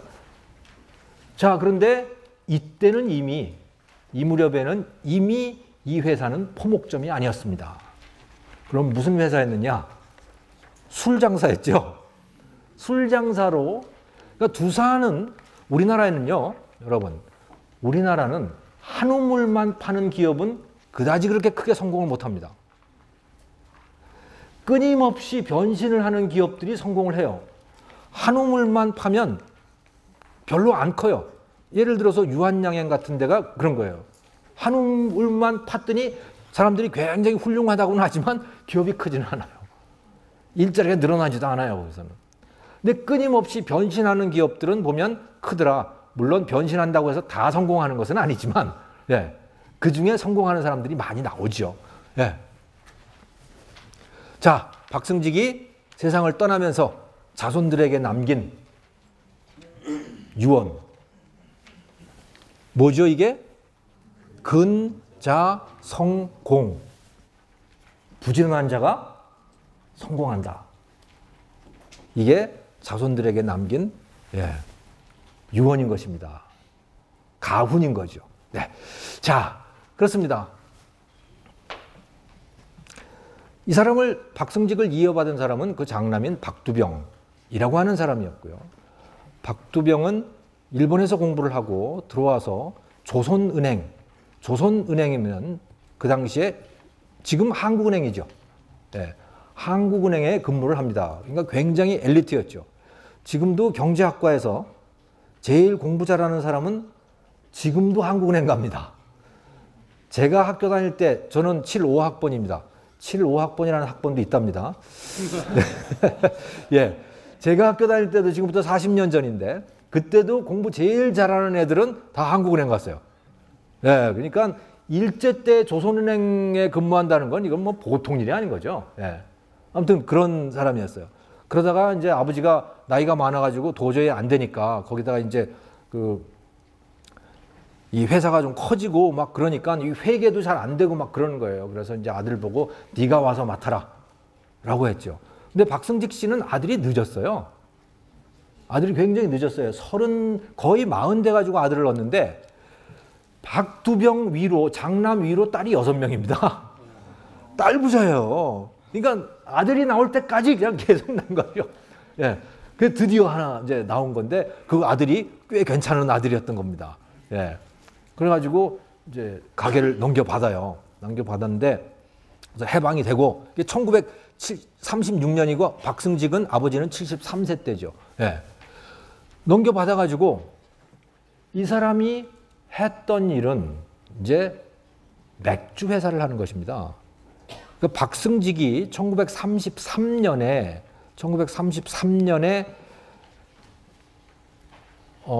아주 그러니까 어떤 회사 소화 기린 맥주라고 하는 맥주 회사가 이제 이 조선에 들어오는데 소화 기린 맥주가 기린 맥주 이런 건 보셨죠, 여러분? 예, 옛날도 그렇게 생겼어요. 옛날에서도 이 기린 맥주가 조선에 들어온 겁니다. 그 공장을 영등포에다 지었거든요. 지금 영등포 공원 자리예요, 거기가. 그 영등포 역 바로 뒤편에 보면 영등포 공원이 있는데, 예, 그 자리가 바로 오비맥주 공장입니다. 그러니까 그게 원래 소화 기린 맥주 공장이 거기 있었는데, 여기가 주식을 6만 주를 발행했는데 조선인에게 400주를 배정을 합니다. 그러니까 모양 좋으라고 한 거죠. 그때 그걸 배정받은 두 사람이 바로 박승직과 경성방직의 김연수 두 사람입니다. 200주씩 줬어요. 6만 주에 200주씩 준 거예요. 어쨌든 간에 그게 인연이 된 거죠. 그게 인연이 돼가지고 해방이 되니까 모든 일본인 기업들은 다 적산재산이 됐잖아요. 네, 일본인은 다 물러가야 하니까 일본인 기업들은 다 국가 소유가 되는 거 아니겠어요? 그 미 군정청이 관리를 하게 된 거죠. 군정청의 입장에서는 그러면 이거 갑자기 주인이 없어졌으니까 어떡하냐? 자치위원회라고 하는 걸 구성하게 했습니다. 그래서 소화 기린 맥주도 다 자치위원회를 구성을 한 거예요. 그럼 자치위원회의 멤버는 누구냐? 거기서 일하던 그 직공들 있잖아요. 일하던 조선인 직공들 있고 뭐 다른 데서 들어온 뭐 조선 공산당 그 남노당일 수도 있고 뭐 아무튼 그런 노동자들로 구성이 된 겁니다. 그렇게 해서 자치위원회들이 구성이 되는데 그 기린 맥주의 자치위원회에서 야, 이걸 누가 경영을 하냐. 노동자만 가지고는 회사가 경영이 되는 게 아니잖아요. 누가 이 중요한 의사결정을 할 거냐. 자기들은 안 되겠다. 그래서 박승직을 찾아옵니다. 예, 매헌 선생, 박승직의 호가 매헌이었는데 매헌 선생께서 이렇게 큰 장사도 해보고 그러셨으니까 좀 맡아주십시오. 근데 매헌은 그때 이미 나이가 많았거든요. 그래서 나는 못하니까 저기 우리 아범한테 한번 얘기해 보십시오. 아범이 이제 박두병인 거죠. 예. 박두병도 안 하겠다고 자기는 뭐 원래 포목 장사만 하던 사람인데 술 장사를 어떻게 하냐고. 근데 하도 그렇게 하니까 이제 그 자치위원회의 청을 받아들여 가지고 관리인을 하게 됩니다. 요즘도 법정관리 기업들을 보면 관리인이 있잖아요. 똑같은 그런 시스템으로 적산 기업들을 운영을 했던 겁니다. 이제 이 사람들이 그 당시에 적산 기업의 관리인들이었던 겁니다. 이 앞에 보면 다 미군들 있잖아요. 그죠?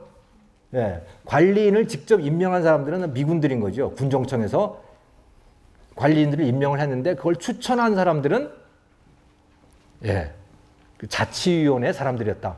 그래서 이 사람 이제 박두병이 기린 맥주의 관리인이 됩니다.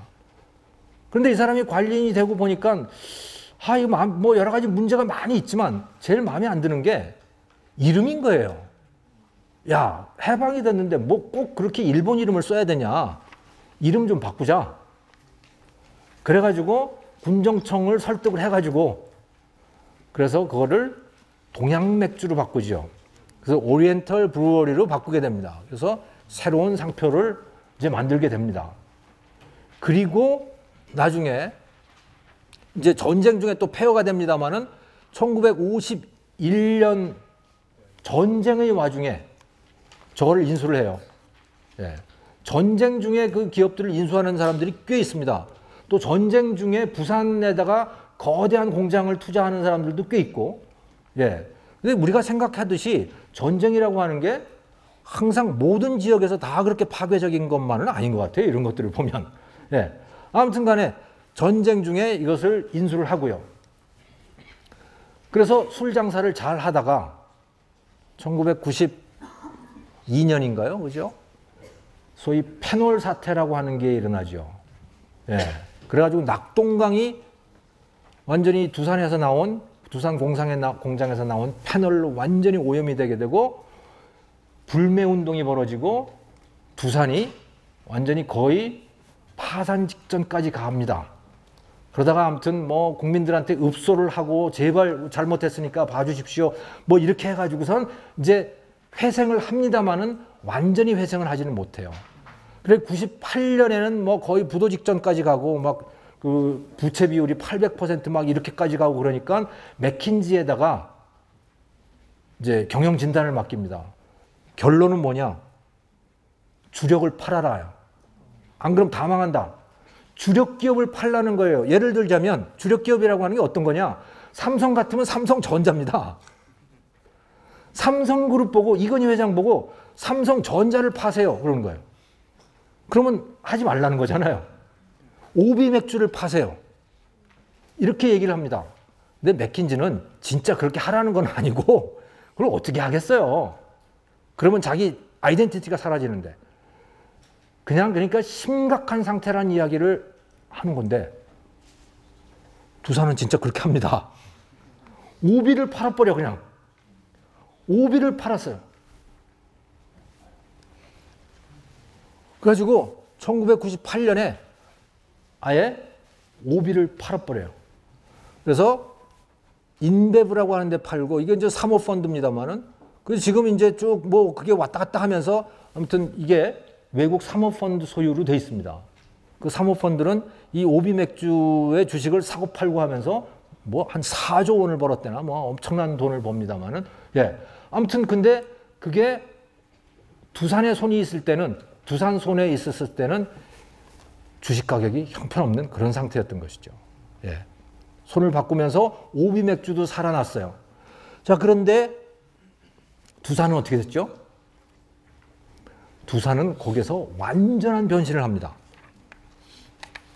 포목점에서 술 장사로 완전한 변신을 한 것도 완벽한 변신이었지만 술을 팔고 또 완벽한 변신을 하죠.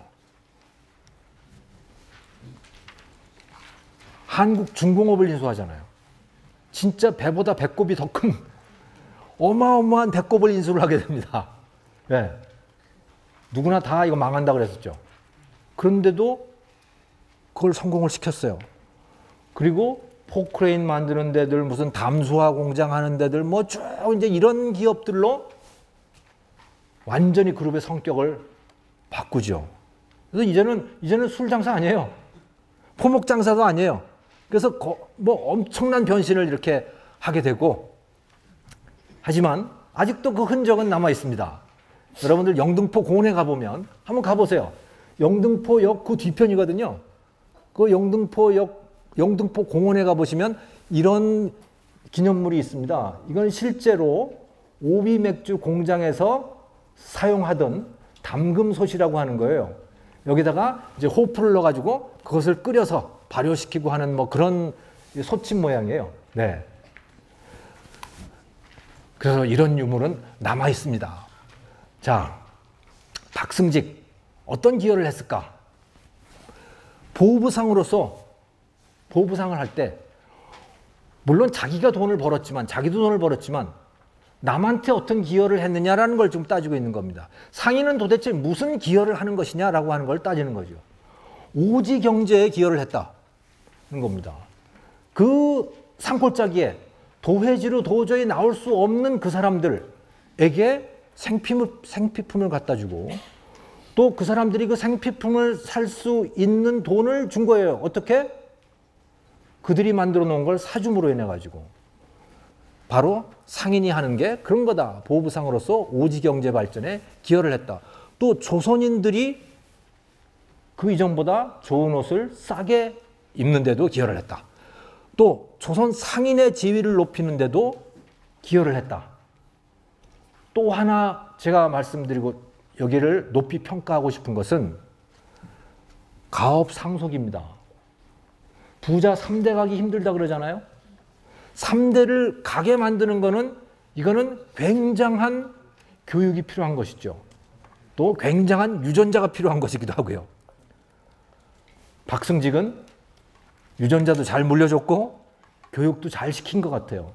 뭐 지난 한 3, 4년 전에 두산에서도 형제들 간에 막 싸움이 일어나고 뭐 서로 무슨 뭐 고발 고소하고 뭐 이런 일이 있긴 있었지만 어쨌든 그것도 잘 극복을 하고 현재까지 오고 있다. 118년을 오고 있다. 저는 한 200년, 최소한 200년은 가는 그런 기업이 됐으면 좋겠습니다. 자, 두 번째 시간 하겠습니다. 근데 이야기를 하다 보니까 여러분들이 너무 이야기를 재밌게 들어주셔가지고 제가 첫 번째 시간이 좀 길어졌어요. 그래서 오늘 세 분의 이야기를 해야 되는데, 아니, 네 분의 이야기를 해야 되는데, 이 다음 김성수, 김현수 이분 이야기 마치고 박흥식 이야기를 조금 하다가 말 것 같은. 네. 만약에 그렇게 되면 다음, 그러니까 8월 11일 날 이제 그 다음이거든요. 이거 여러분들도 휴가를 가셔야 되니까. 예. 그래서 8월 11일 날 계속 하게 되는데 그때 오늘 다 못한 부분을 네, 빨리 마치고 그 다음 것으로. 참고로 8월 11일 것을 말씀을 드리면 그날은 대군의 척후, 천병들입니다. 대군의 척후. 천병이 누구냐? 이병철, 구인회, 정주영, 신격호 이런 사람들의 젊은 날 이야기를 여러분들께 말씀을 드리려고 해요. 시대는 거의 같습니다. 네, 근데 이분들은 일제시대에 이제 완전히 다 꽃이 피는 분들이고 그분들은 일제시대에 이제 막 시작하는 분들이고 이제 그런 차이가 있다. 그렇게 말씀을 그렇게 생각하시면 되겠습니다. 자, 김성수, 김현수 이렇게 생긴 분들입니다. 그리고 그 어린 날은 이렇게 생긴 분들이고 관심 없으시겠죠? 예. 자, 김성수라는 분은 1891년에서 1955년까지 64세를 사셨고요. 이분은 그분보다 5년 후에 태어났는데 두 분은 형제예요. 1896년부터 1979년까지. 그래서 83세를 사셨고, 네, 그렇습니다. 이분들은 뭐 하던 사람이냐? 대한민국 최초의 대기업을 만든 사람입니다. 최초의 대기업, 경성방직입니다. 경성방직은 현재의 모습은 타임스퀘어입니다. 영등포에 있는 타임스퀘어. 예.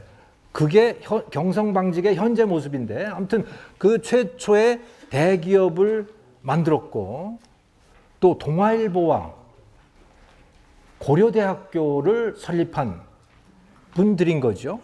자, 그런데 아니 일제시대인데 무슨 대한민국이 맞아?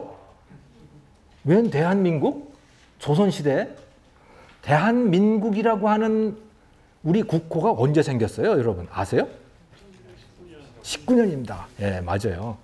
3.1운동 지나고 상해 임시정부를 만들면서 우리의 국호를 뭘로 해야 되느냐?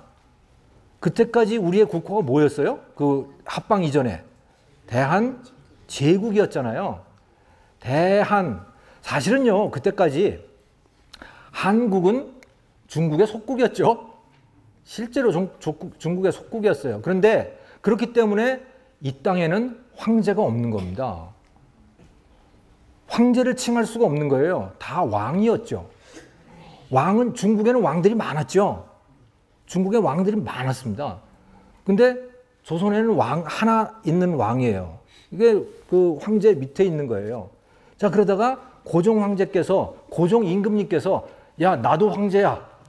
독립문 딱 세우시면서, 그죠? 이게 중국을 향해서 세운 거라고요, 독립문이. 그러면서 나도 황제야. 그리고 이 나라는 이제부터 이 나라의 이름은 조선이 아니고 뭐다? 한나라인 겁니다, 이 나라가. 당나라, 원나라, 청나라, 뭐 명나라 이런 것 마냥 우리는 한나라다. 나라 이름이 두 글자가 아니고 한 글자다. 중국만이 한 글자인 거예요. 예. 근데 한 글자 나라를 하는 거예요. 그것도 대한으로. 그죠? 대한인데 황제가 다스리는 데야. 그러니까 제국이지. 그러니까 실제로는 한나라입니다. 한나라가 된 거예요. 그 한말에. 예. 독립문을 세우면서 우리는 한나라야. 근데 이제 임시정부를 세우려고 마땅하다 보니까 마땅한 무슨 이름이 떠오지는 않는 거야. 뭐 기왕 쓴 거니까 그러면 대한까지는 좋잖아. 근데 황제가 다스리는 게 아니고 민의 나라로 하자. 인민의 나라로. 대한민국으로 이름을 정한 거죠. 그러니까 대한민국 최초의 대기업이다라고 하는 건 맞는 말입니다. 왜? 그때 대한민국이라고 하는 국호가 이미 생겼으니까. 그런데 지금 우리의 대한민국이 상해 임시정부의 대한민국을 그대로 받은 건 아니에요. 이거를 해방이 되고 나서 나라의 국호를 뭘로 할 것이냐라고 하는 데 대해서 말들이 많았고, 많은 분들이 고려민국으로 하자라고 하는 분들이 많았습니다. 근데 자세한 내막은 제가 잘 모르겠지만 아무튼 대한민국으로 근데 결정이 되죠. 아무튼 최초의 대기업이었다.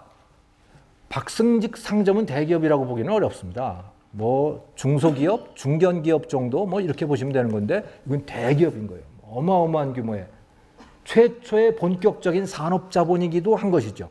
네. 자, 그럼 이 김성수, 김현수라고 하는 사람들은 어떤 사람이냐? 엄청난 지주집입니다. 줄폴이라고 하는데, 부안군 줄폴이라고 하는데 거기에 대지주 집안이었는데,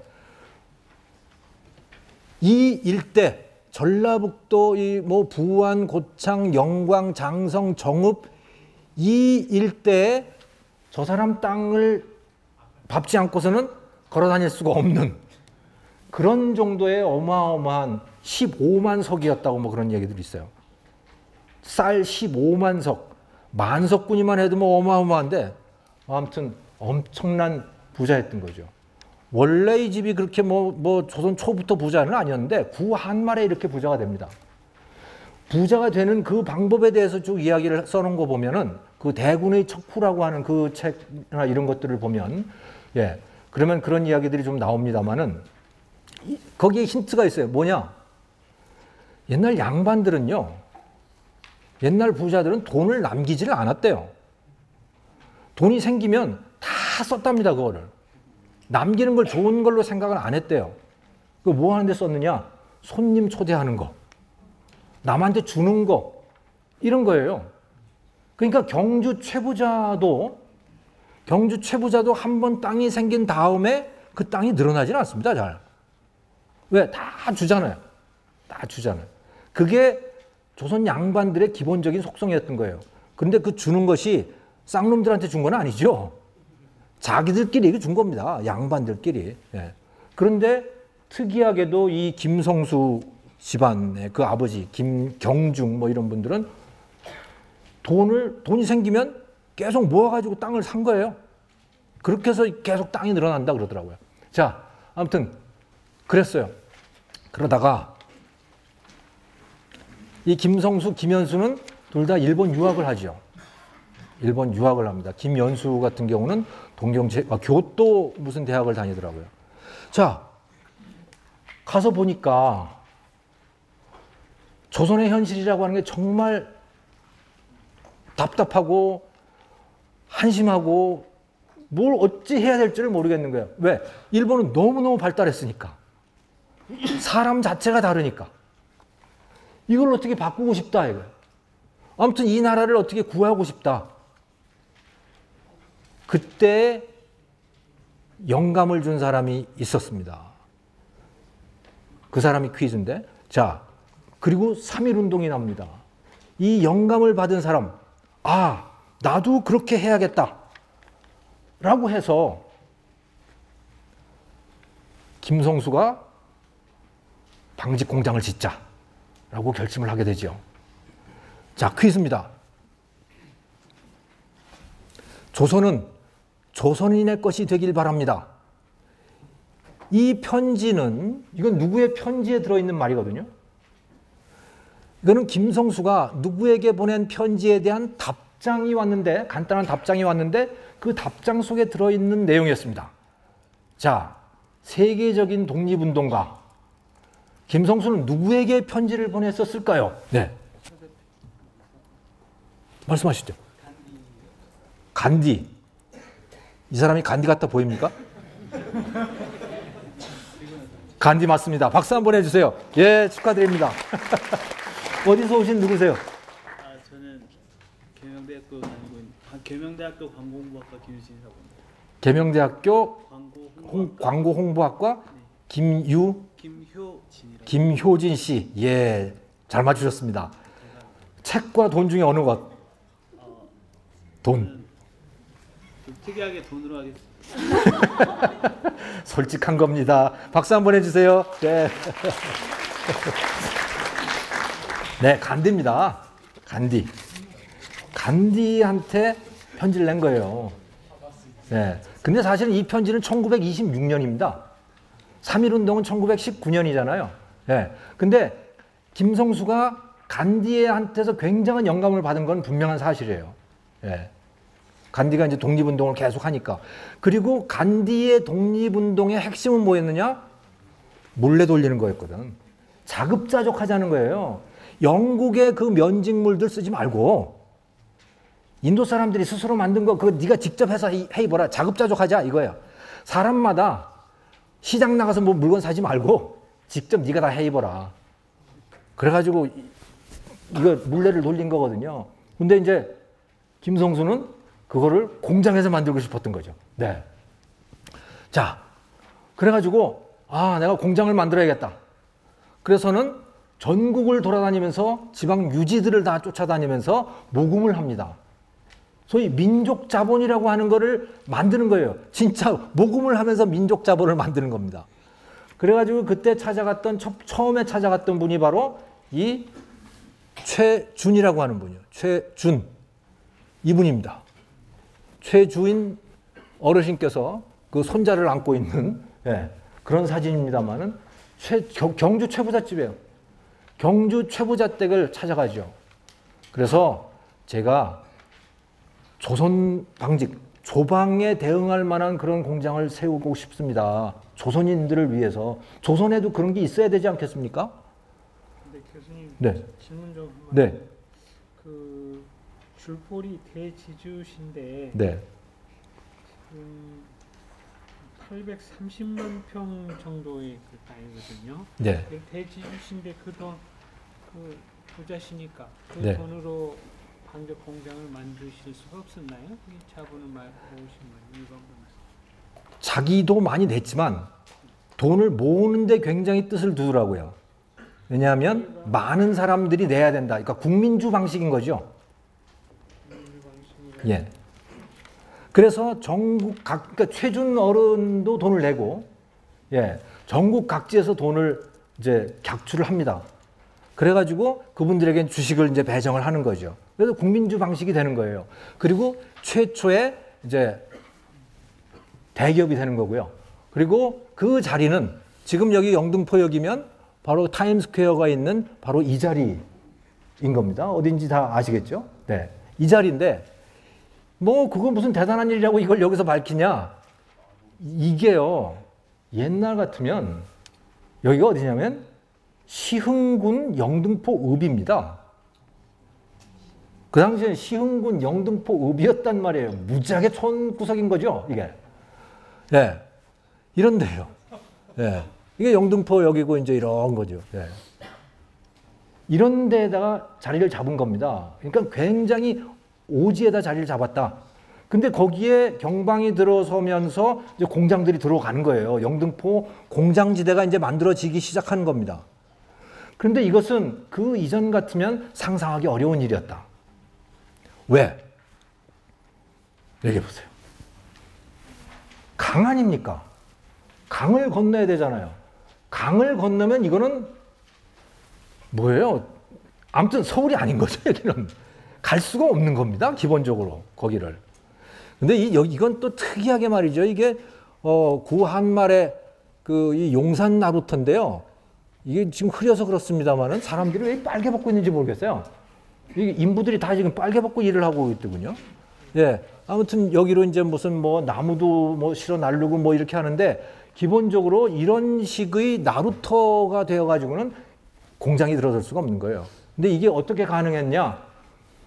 경인선 생기면서 경인철도가 생기잖아요.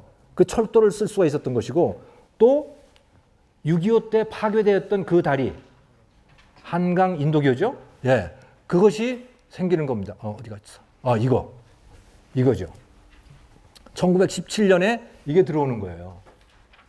이게 들어오면서 이제 버스도 다닐 수 있고 여기에, 그죠? 예, 사람도 건너서 다닐 수 있고 이렇게 되면서 그 영등포 일대가 이제 공장지대로 변하기 시작한다. 예, 그렇죠. 이제 그러니까 소위 뭐라 그러나 교회화가 일어나기 시작하는 겁니다. 이렇게 다리들이 생기면서. 예. 자, 그리고 그 경성방직 주식회사의 사장은 박영효라고 하는 분을 모시게 돼요.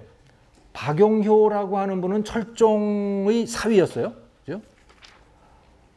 그러니까 철종이면 고종 황제 그 이전이죠. 바로 고종 황제 전인데 무슨 회사 하는데 철종의 사위를 왕족을 왜 도대체 회사 사장으로 앉히는 거야? 왕족이 굉장히 도움이 많이 됐거든. 특히 대출 받는데. 예. 그거 다 뭐 그 관치금융 아닙니까? 그 은행들 뭐 다 그 관치금융들이란 말이죠. 그리고 일본계 은행들도 많고 그러는데 그 사람들, 일본 사람들도요, 조선 왕족이라 그러면 알아줬거든. 예. 조선 왕족은 알아줬어요. 그래서 그 나중에 영친왕 이런 분들 계시죠? 우리 마지막 왕인 영친왕이 일본에 머물러 계셨거든요. 일본에 영친왕이 머물러 계실 때 일본 사람들이 여전히 그 왕족들을 왕으로 대접을 합니다. 그래가지고 그 영친왕이 이렇게 활동하는 데는 이왕직이라고 하는 그 부서를 뒀는데 이왕직이라고 하는 부서는 뭐냐면 그게 대통령 비서실 같은 거였어요. 거기에 최고 우두머리는 장관이었고 그렇게 일본 사람들이 대우를 해주거든요. 그러니까 왕족이 회사의 대표를 한다는 건 굉장한 이점을 갖고 있는 것이죠. 예. 왜? 옛날에는 아무튼 관직을 한 사람이 최고였던 거예요. 예, 최고였던 겁니다. 그래서 이제 이렇게 모시고 대기업으로서의 방직 공장을 한다. 자, 그런데 정말 다행 아닙니까? 간디는요, 이걸 계속 돌렸어요. 이게 독립운동이었다고, 돌리는 게. 이거 뭐, 그러니까 모든 국민들이, 그 몇 억이나 되는 국민들이 다 따라서 돌리는 거예요. 다 돌리는 거예요. 다 자급자족은 했죠. 그런데, 가난은, 그렇게 해서 독립은 했어요. 가난은 어떻게 해결을 못한 거예요. 1980년대까지도 인도 사람들은 이걸 돌립니다. 부자가 될 방법이 없는 겁니다. 계속 돌리고 있으니까. 그리고 이거 돌리는데 지장이 있다고 공장 못 세우게 해요. 그냥 공장이 생기면 이거 못 돌리잖아요. 그렇게 되는 겁니다. 그렇게 생각해 보면 이 조선은 상당히 대기업의 유전자가 있는 거예요. 그때부터 간디를 존경한다 그러면서 만들기는 대기업을 만든 거예요, 이때. 자, 그렇죠. 자, 그런데 이 먹물 먹은 사람들이 장사를 어떻게 합니까? 장사는 장사꾼들이 하는 건데, 뭐 어디 가서 일본 유학하고 온 뭐 그런 인텔리 지주집 아들들이 장사를 한다 그러니 이게 제대로 될 리가 있어요? 그래가지고 자본금의 절반을 홀딱 다 들어먹어요. 25만 원을 모금을 했는데 자본금이 25만 원인데 10만 원을 회사 시작해보기도 전에 다 들어먹습니다. 이 소위 삼품 투기라고 하는 걸 해요. 면화, 면사, 면직물. 이게 가격이 계속 들쭉날쭉했거든. 근데 그때 계속 가격이 오르고 있었던 거예요. 아, 이거 사다 두면 회사 하기도 전에 우리 돈 벌 거야. 그래 거기 투기를 했다가 값이 폭락하는 바람에 완전히 다 먹은 거죠. 그래서 우리 김석현 그 시인님께서 아까 말씀을 하셨듯이 자, 이렇게 돼 버리니까 이걸 또 모금을 할 수는 없잖아요. 돈을 다 말아먹었는데. 그래서 김성수 그때 취채역이죠. 이사죠. 김성수가 자기 아버지를 설득을 해가지고 그 땅을 담보로 조선식산은행에서 엄청난 돈을 빌립니다. 그래가지고 이제는 그 김성수가 거의 유일한 대주주처럼 되는 거죠. 그 집안이. 왜냐면 뭐 완전히 다 말아먹고 새로 투자를 하게 된 거니까. 예. 이제 그렇게 해서 이제 다시 시작을 하게 돼요. 자, 그런데 장사는 여전히 안 됐다. 장사는 여전히 안 되고 기계는 여전히 잘 안 돌아가고 직원들은 여전히 일 안 하고 일본 사람들에 비하면 생산성이 3분의 1밖에 안 되고 그런 이야기들이 쭉 이어집니다. 이게. 예. 그때 구원투수로 등장한 사람이 김연수라고 하는 김성수의 동생이었어요. 박영효 사장님은 전혀 어떤 역할도 하실 수가 없는 거죠. 돈 빌리러 다닐 때나 좀 이렇게 뭐 얼굴 마담으로 하시지만 뭐 이런 굳은 험한 일은 하실 수가 없는 거예요. 근데 그때 등장한 사람이 바로 김연수라고 하는 이 사람이지요. 이건 이제 김연수가 만주에 시찰을 하기 위해서 이제 서울역 경성역에서 이제 찍은 뭐 그런 사진이라고 합니다. 자, 그래요. 그래서 김연수는 근데 꽤 장사 수완이 있었던 사람인 것 같아요. 예. 1925년부터 이 사람이 본격적으로 이제 경영권을 장악을 하게 되고, 그리고 이 옷감으로는 별로 재미를 못 봤는데 처음 돈을 번 게 고무신입니다. 그때 이제 고무신이 처음 막 등장해가지고 보급이 되기 시작했는데 이 고무신이라고 하는 건 정말 환상적인 제품이었던 거죠. 지난 시간에 제가 신었던 그 집신 보셨죠? 저 그거 신고요. 발에 쥐 나가지고 죽는 줄 알았어요. 그래가지고 한 30분 신고 있다가 제가 벗고 했습니다. 여기서 버선발로 그냥 했는데 와, 이거 보통 일 아닙니다. 근데 그때 이제 고무신이 막 나오기 시작한 거예요.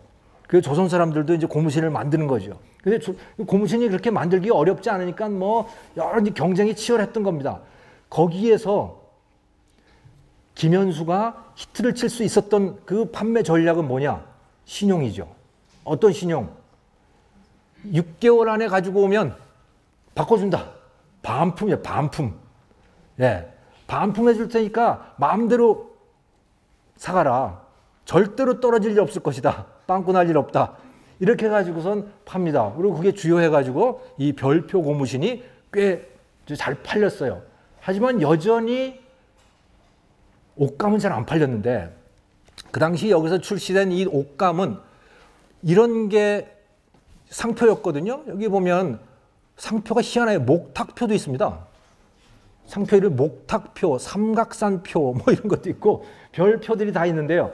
이게 왜 안 팔렸냐면 조선방직 조방에서 나오는 거는 17수였어요. 여러분 옷감의 그 수라고 하는 거 아시죠? 얼마나 촘촘한가라고 하는 거잖아요. 그러니까 이 수가 높으면 높을수록 옷감이 촘촘하고 탄탄하고 따뜻하고 그렇죠. 매끈하고. 조방에서 나오는 건 17수였는데 이 경성방직에서 처음에 만들어낸 거는 13수, 14수 뭐 이 정도 수준이었던 거예요. 그러니까 저품질인 것이죠. 왜? 기술이 안 되니까. 그래서 잘 안 팔렸대요. 그러다가 이제 조금씩 기술이 좋아지니까 이제 그리고 이 경쟁 상품인 그래서 이 일본 광목 이건 또 뭐 그 도요방직이라고 하는 데서 만들어냈다고 하는데 이게 이제 가장 강력한 그런 경쟁 상품이었다. 그러니까 뭐 이런 것들 때문에 그 경성방직이 잘 팔 수가 없었죠. 자, 그때 굉장히 중요한 복병으로 등장한 게 뭐냐? 바로 물산장려운동입니다.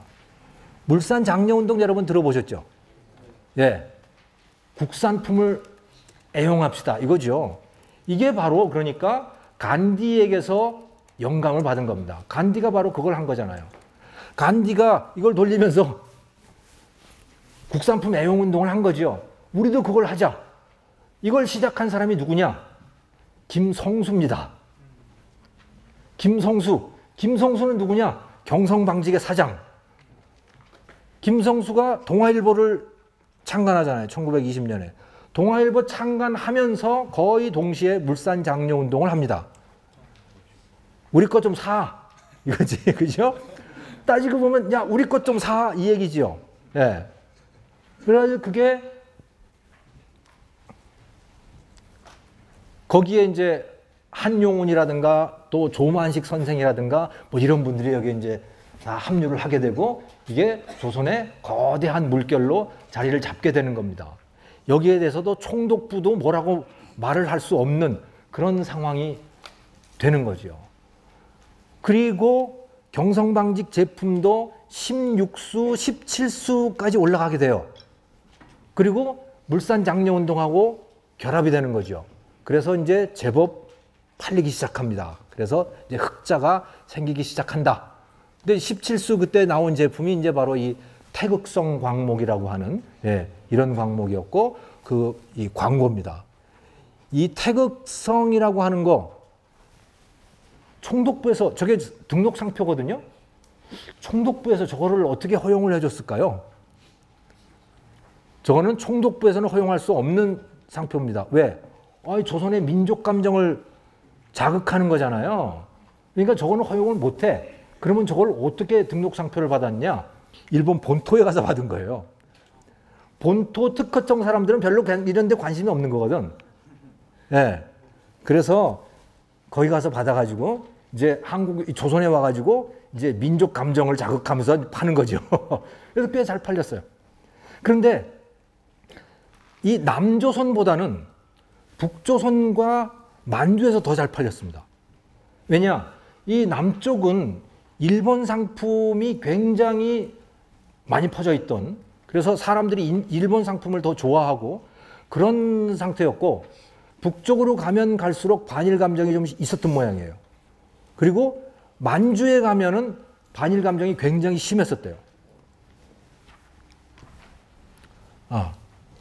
그래서 이제 이렇게 태극성이 조금 팔리기 시작했고, 하지만 영업이익, 이 순이익률은 보면 거의 1%, 2% 뭐 고수준에 머물러 있는 겁니다. 거의 뭐 그렇게 썩 순이익이 많은 그런 장사는 아니었다. 왜? 경쟁이 치열하니까.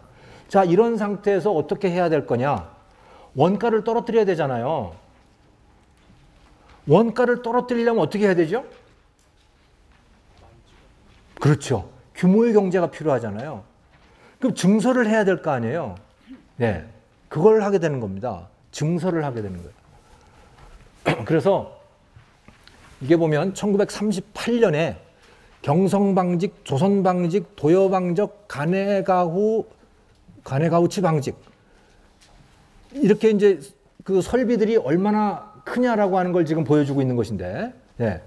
이거 보면 경성방직도 여기 별로 크지 않은 상태에 있다가 계속해서 설비가 늘어나는 그런 상황을 지금 보여주고 있습니다. 자,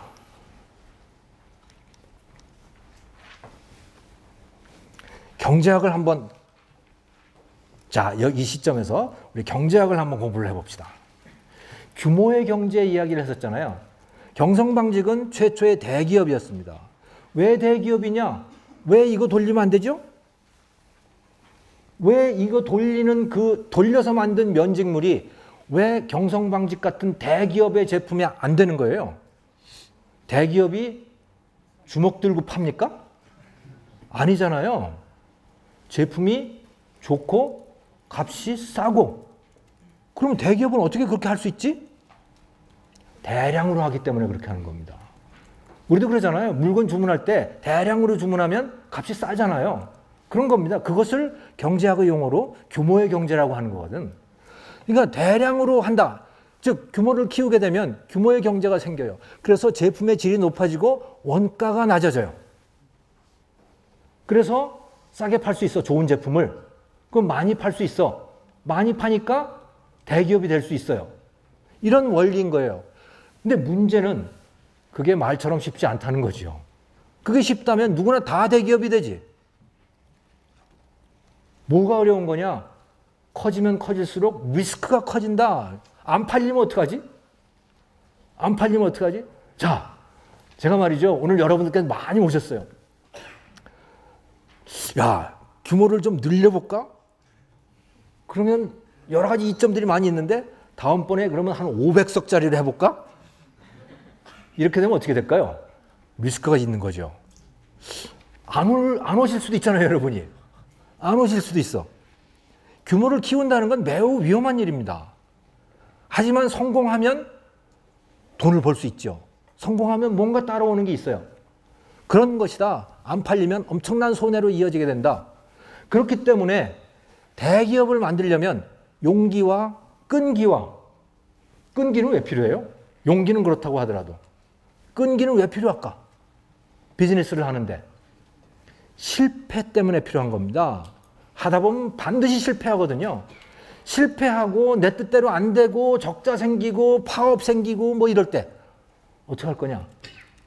끝까지 가야 된다. 끝까지 설득하고 내가 이거 때려치우고 싶어도 계속 해야 되고 그런 끈기가 있어야 계속 갈 수 있는 거죠. 그리고 또 중요한 거 행운이 따라줘야 된다라는 겁니다.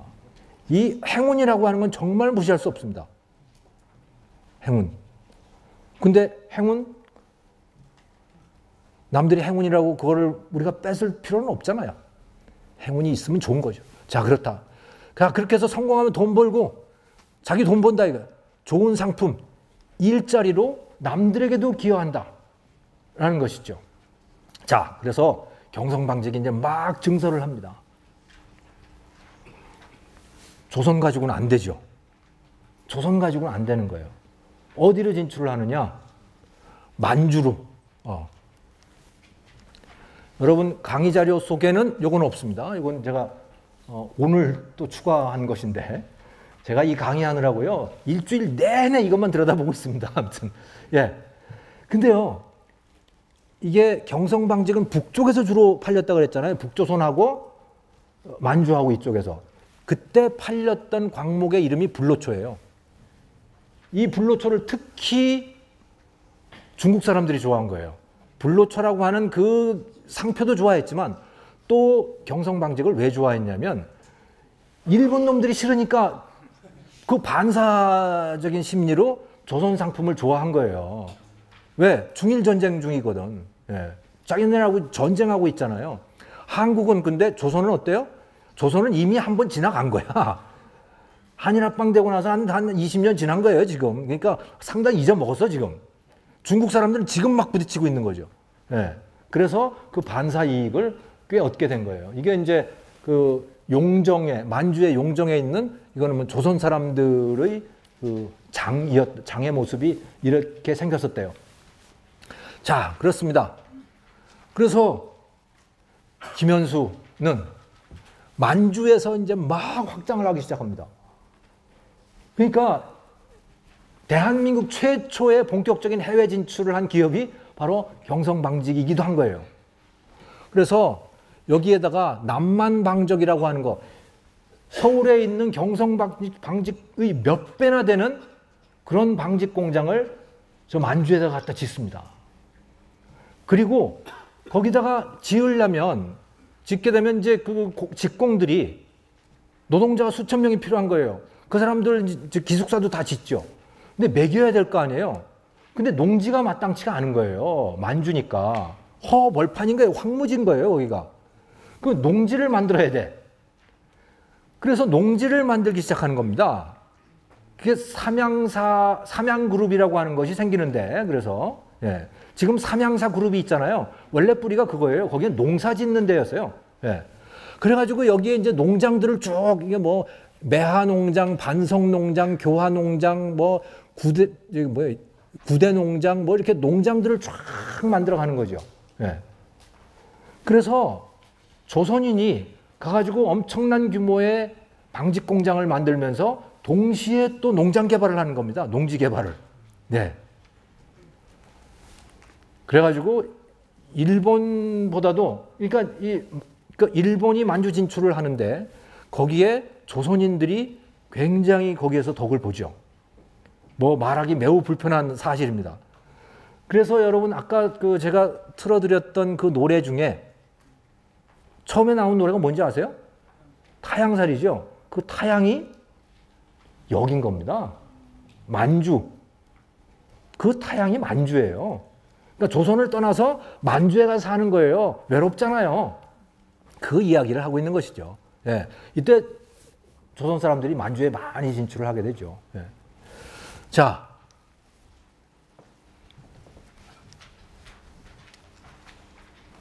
그리고 해방이 됐습니다. 해방이 됐습니다. 만주를 누가 점령하죠? 소련군이 점령을 하죠. 경성방직과 삼양사의 그 농장과 그 공장들은 모두 다 중국의 적산재산이 됩니다. 그렇죠? 마치 이 조선 땅에 남아있는 일본인들의 재산이 다 적산재산이 됐듯이 여기도 적산재산이 된다. 북한의 거는 또 어떻게 됐죠? 그러니까 경성방직은 북한에 가서 뭘 많이 만들었어요. 거기서 잘 팔렸으니까. 그거는 또 다 몰수됐죠. 영등포 공장 하나 남게 되는 겁니다. 거기다가 이 사람은 대표적인 친일파로 몰리게 되죠. 김연수. 대표적인 친일파로 몰리게 되죠. 생각해 보십시오. 대기업을 하려고 합니다. 대기업은요, 정권하고 척을 져서는 도저히 할 수 없습니다. 모든 대기업이 다 그렇습니다. 정권이 그 대기업에 대해서 손을 안 대면 괜찮은데 그 대기업에 대해서 관심이 있다, 그 대기업에 대해서 적대적이 된다, 정권이, 그러면 대기업 할 수 없어요. 그건 뭐 상식적으로 생각해봐도 그렇잖아요. 그러니까 대기업을 하려면 일본하고 친해야 돼. 근데 친일파죠, 그러니까. 해방이 되고 나서 친일파가 된 거예요. 그리고 영등포에 있는 경성방직 공장도 완전히 노동자들이 다 접수를 했어. 그래서 친일파 물러나라, 뭐 악덕자본가 물러나라, 그렇게 됐어요. 그래서 물러나죠. 그리고 최두선이라고 하는 분이 취임을 하게 됩니다. 최두선 국무총리까지 하셨었죠. 혹시 기억나실지 모르겠지만, 네. 아무튼 이런 분이 취임을 하게 되고, 그리고 그리고 또 동시에 농지개혁을 해요. 근데 원래 김성수, 김현수 집안이 땅 부자라 그랬었잖아요.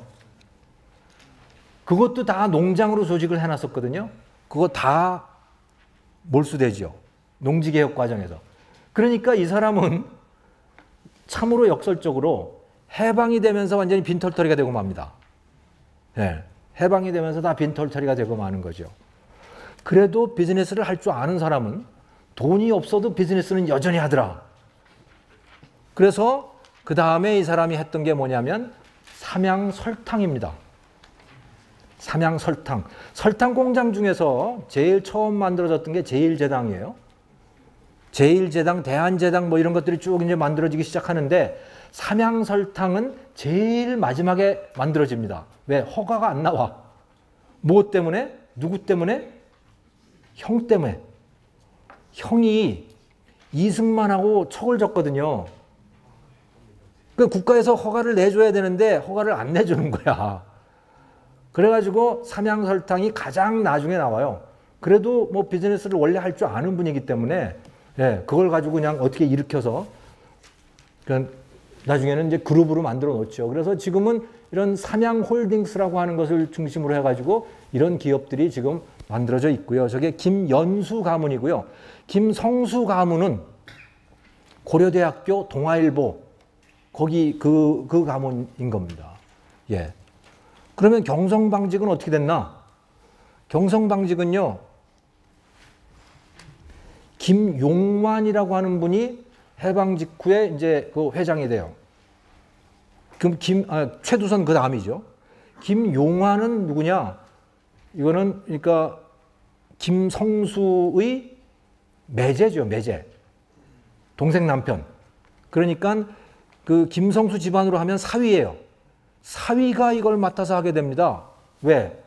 김성수는 정치하고 김연수는 친일파가 돼가지고 욕을 먹고 앉았고 그러니까 누군가 맡아야 돼요. 그래서 김성수가 완전히 경성방직 지분을 다 팔아버립니다. 그 김용환 이 사람은 거의 지분이 없는 그런 상태였어요. 그런 상태에서 경성방직을 또 맡죠. 그래서 김용환은 임시로 자기가 맡는다고 생각을 했고 김용환의 아들은 김각중이라고 하는 분인데 전경련 회장도 하고 그랬었죠. 김각중 사장한테 늘 하던 얘기는 야, 우리는 그냥 관리인이야. 언제든 떠날 수 있는 사람이야. 그럼 주인은 누구냐? 그거는 동아일보 김성수 집안인 거죠. 네. 그랬었는데 아무튼 어떤 우여곡절을 거쳐가지고 동아일보가 이 경성방직 지분을 다 처분을 하게 되고 그러면서 또 이 사람 김담이라고 하는 사람이 경성방직의 경영권을 넘겨받아가지고 회사를 완전히 다른 회사를 만들어버립니다. 부동산 회사를 만들어버려요. 그게 지금 타임스퀘어인 것이죠. 예. 6천억을 들여가지고 경성방직 영등포 공장을 그 건물을 다 철거해내고 그 경성방직의 방직 공장은 용인으로 옮기고, 예. 그리고 그 자리에 이런 타임스퀘어라고 하는 한국 최대의 이런 유통센터를 만드는 거죠. 그리고 김담 사장은 스스로 자기를 디벨로퍼라고 얘기를 합니다. 예, 나는 디벨로퍼다. 예, 그렇게 얘기를 하고 다니죠. 그래서 여기도 이제 상당히 그 모습을 바꿨어요. 예, 원래 대한민국 최초의 대기업 또 그리고 역설적이게도 생긴 이유는 3.1운동 때문에 민족운동 때문에 생겼는데 빈털터리가 된 것도 그런 이유 때문에 또 빈털터리가 되죠. 해방이 되면서 친일파라고 하는 그런 비난을 받으면서 빈털터리가 되는 역설적인 그런 집안인 겁니다. 자, 그래서 경방그룹은 뭐 이런 지금 지배구조를 가지고 있고요. 자, 김성수와 김연수의 기여는 뭐냐? 이 땅 최초의 대기업을 이루었다. 또 본격적으로 해외 진출을 했다. 또 조선인과 중국인의 의생활에 기여를 했다. 조선인에게 양질의 일자리를 제공했다. 수천 명에게. 조선인의 자존감에 기여를 했다. 근데 보통 사람들은 이것을 가장 중요하게 여깁니다.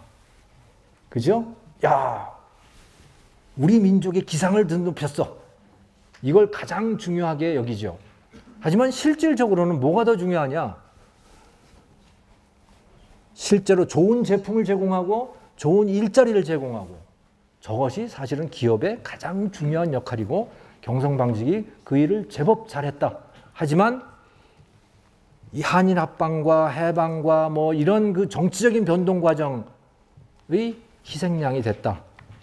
이렇게 보시면 되겠습니다. 그래서 자, 김성수, 김현수 이야기를 했는데 9시가 다 됐어요. 9시가 넘었어요.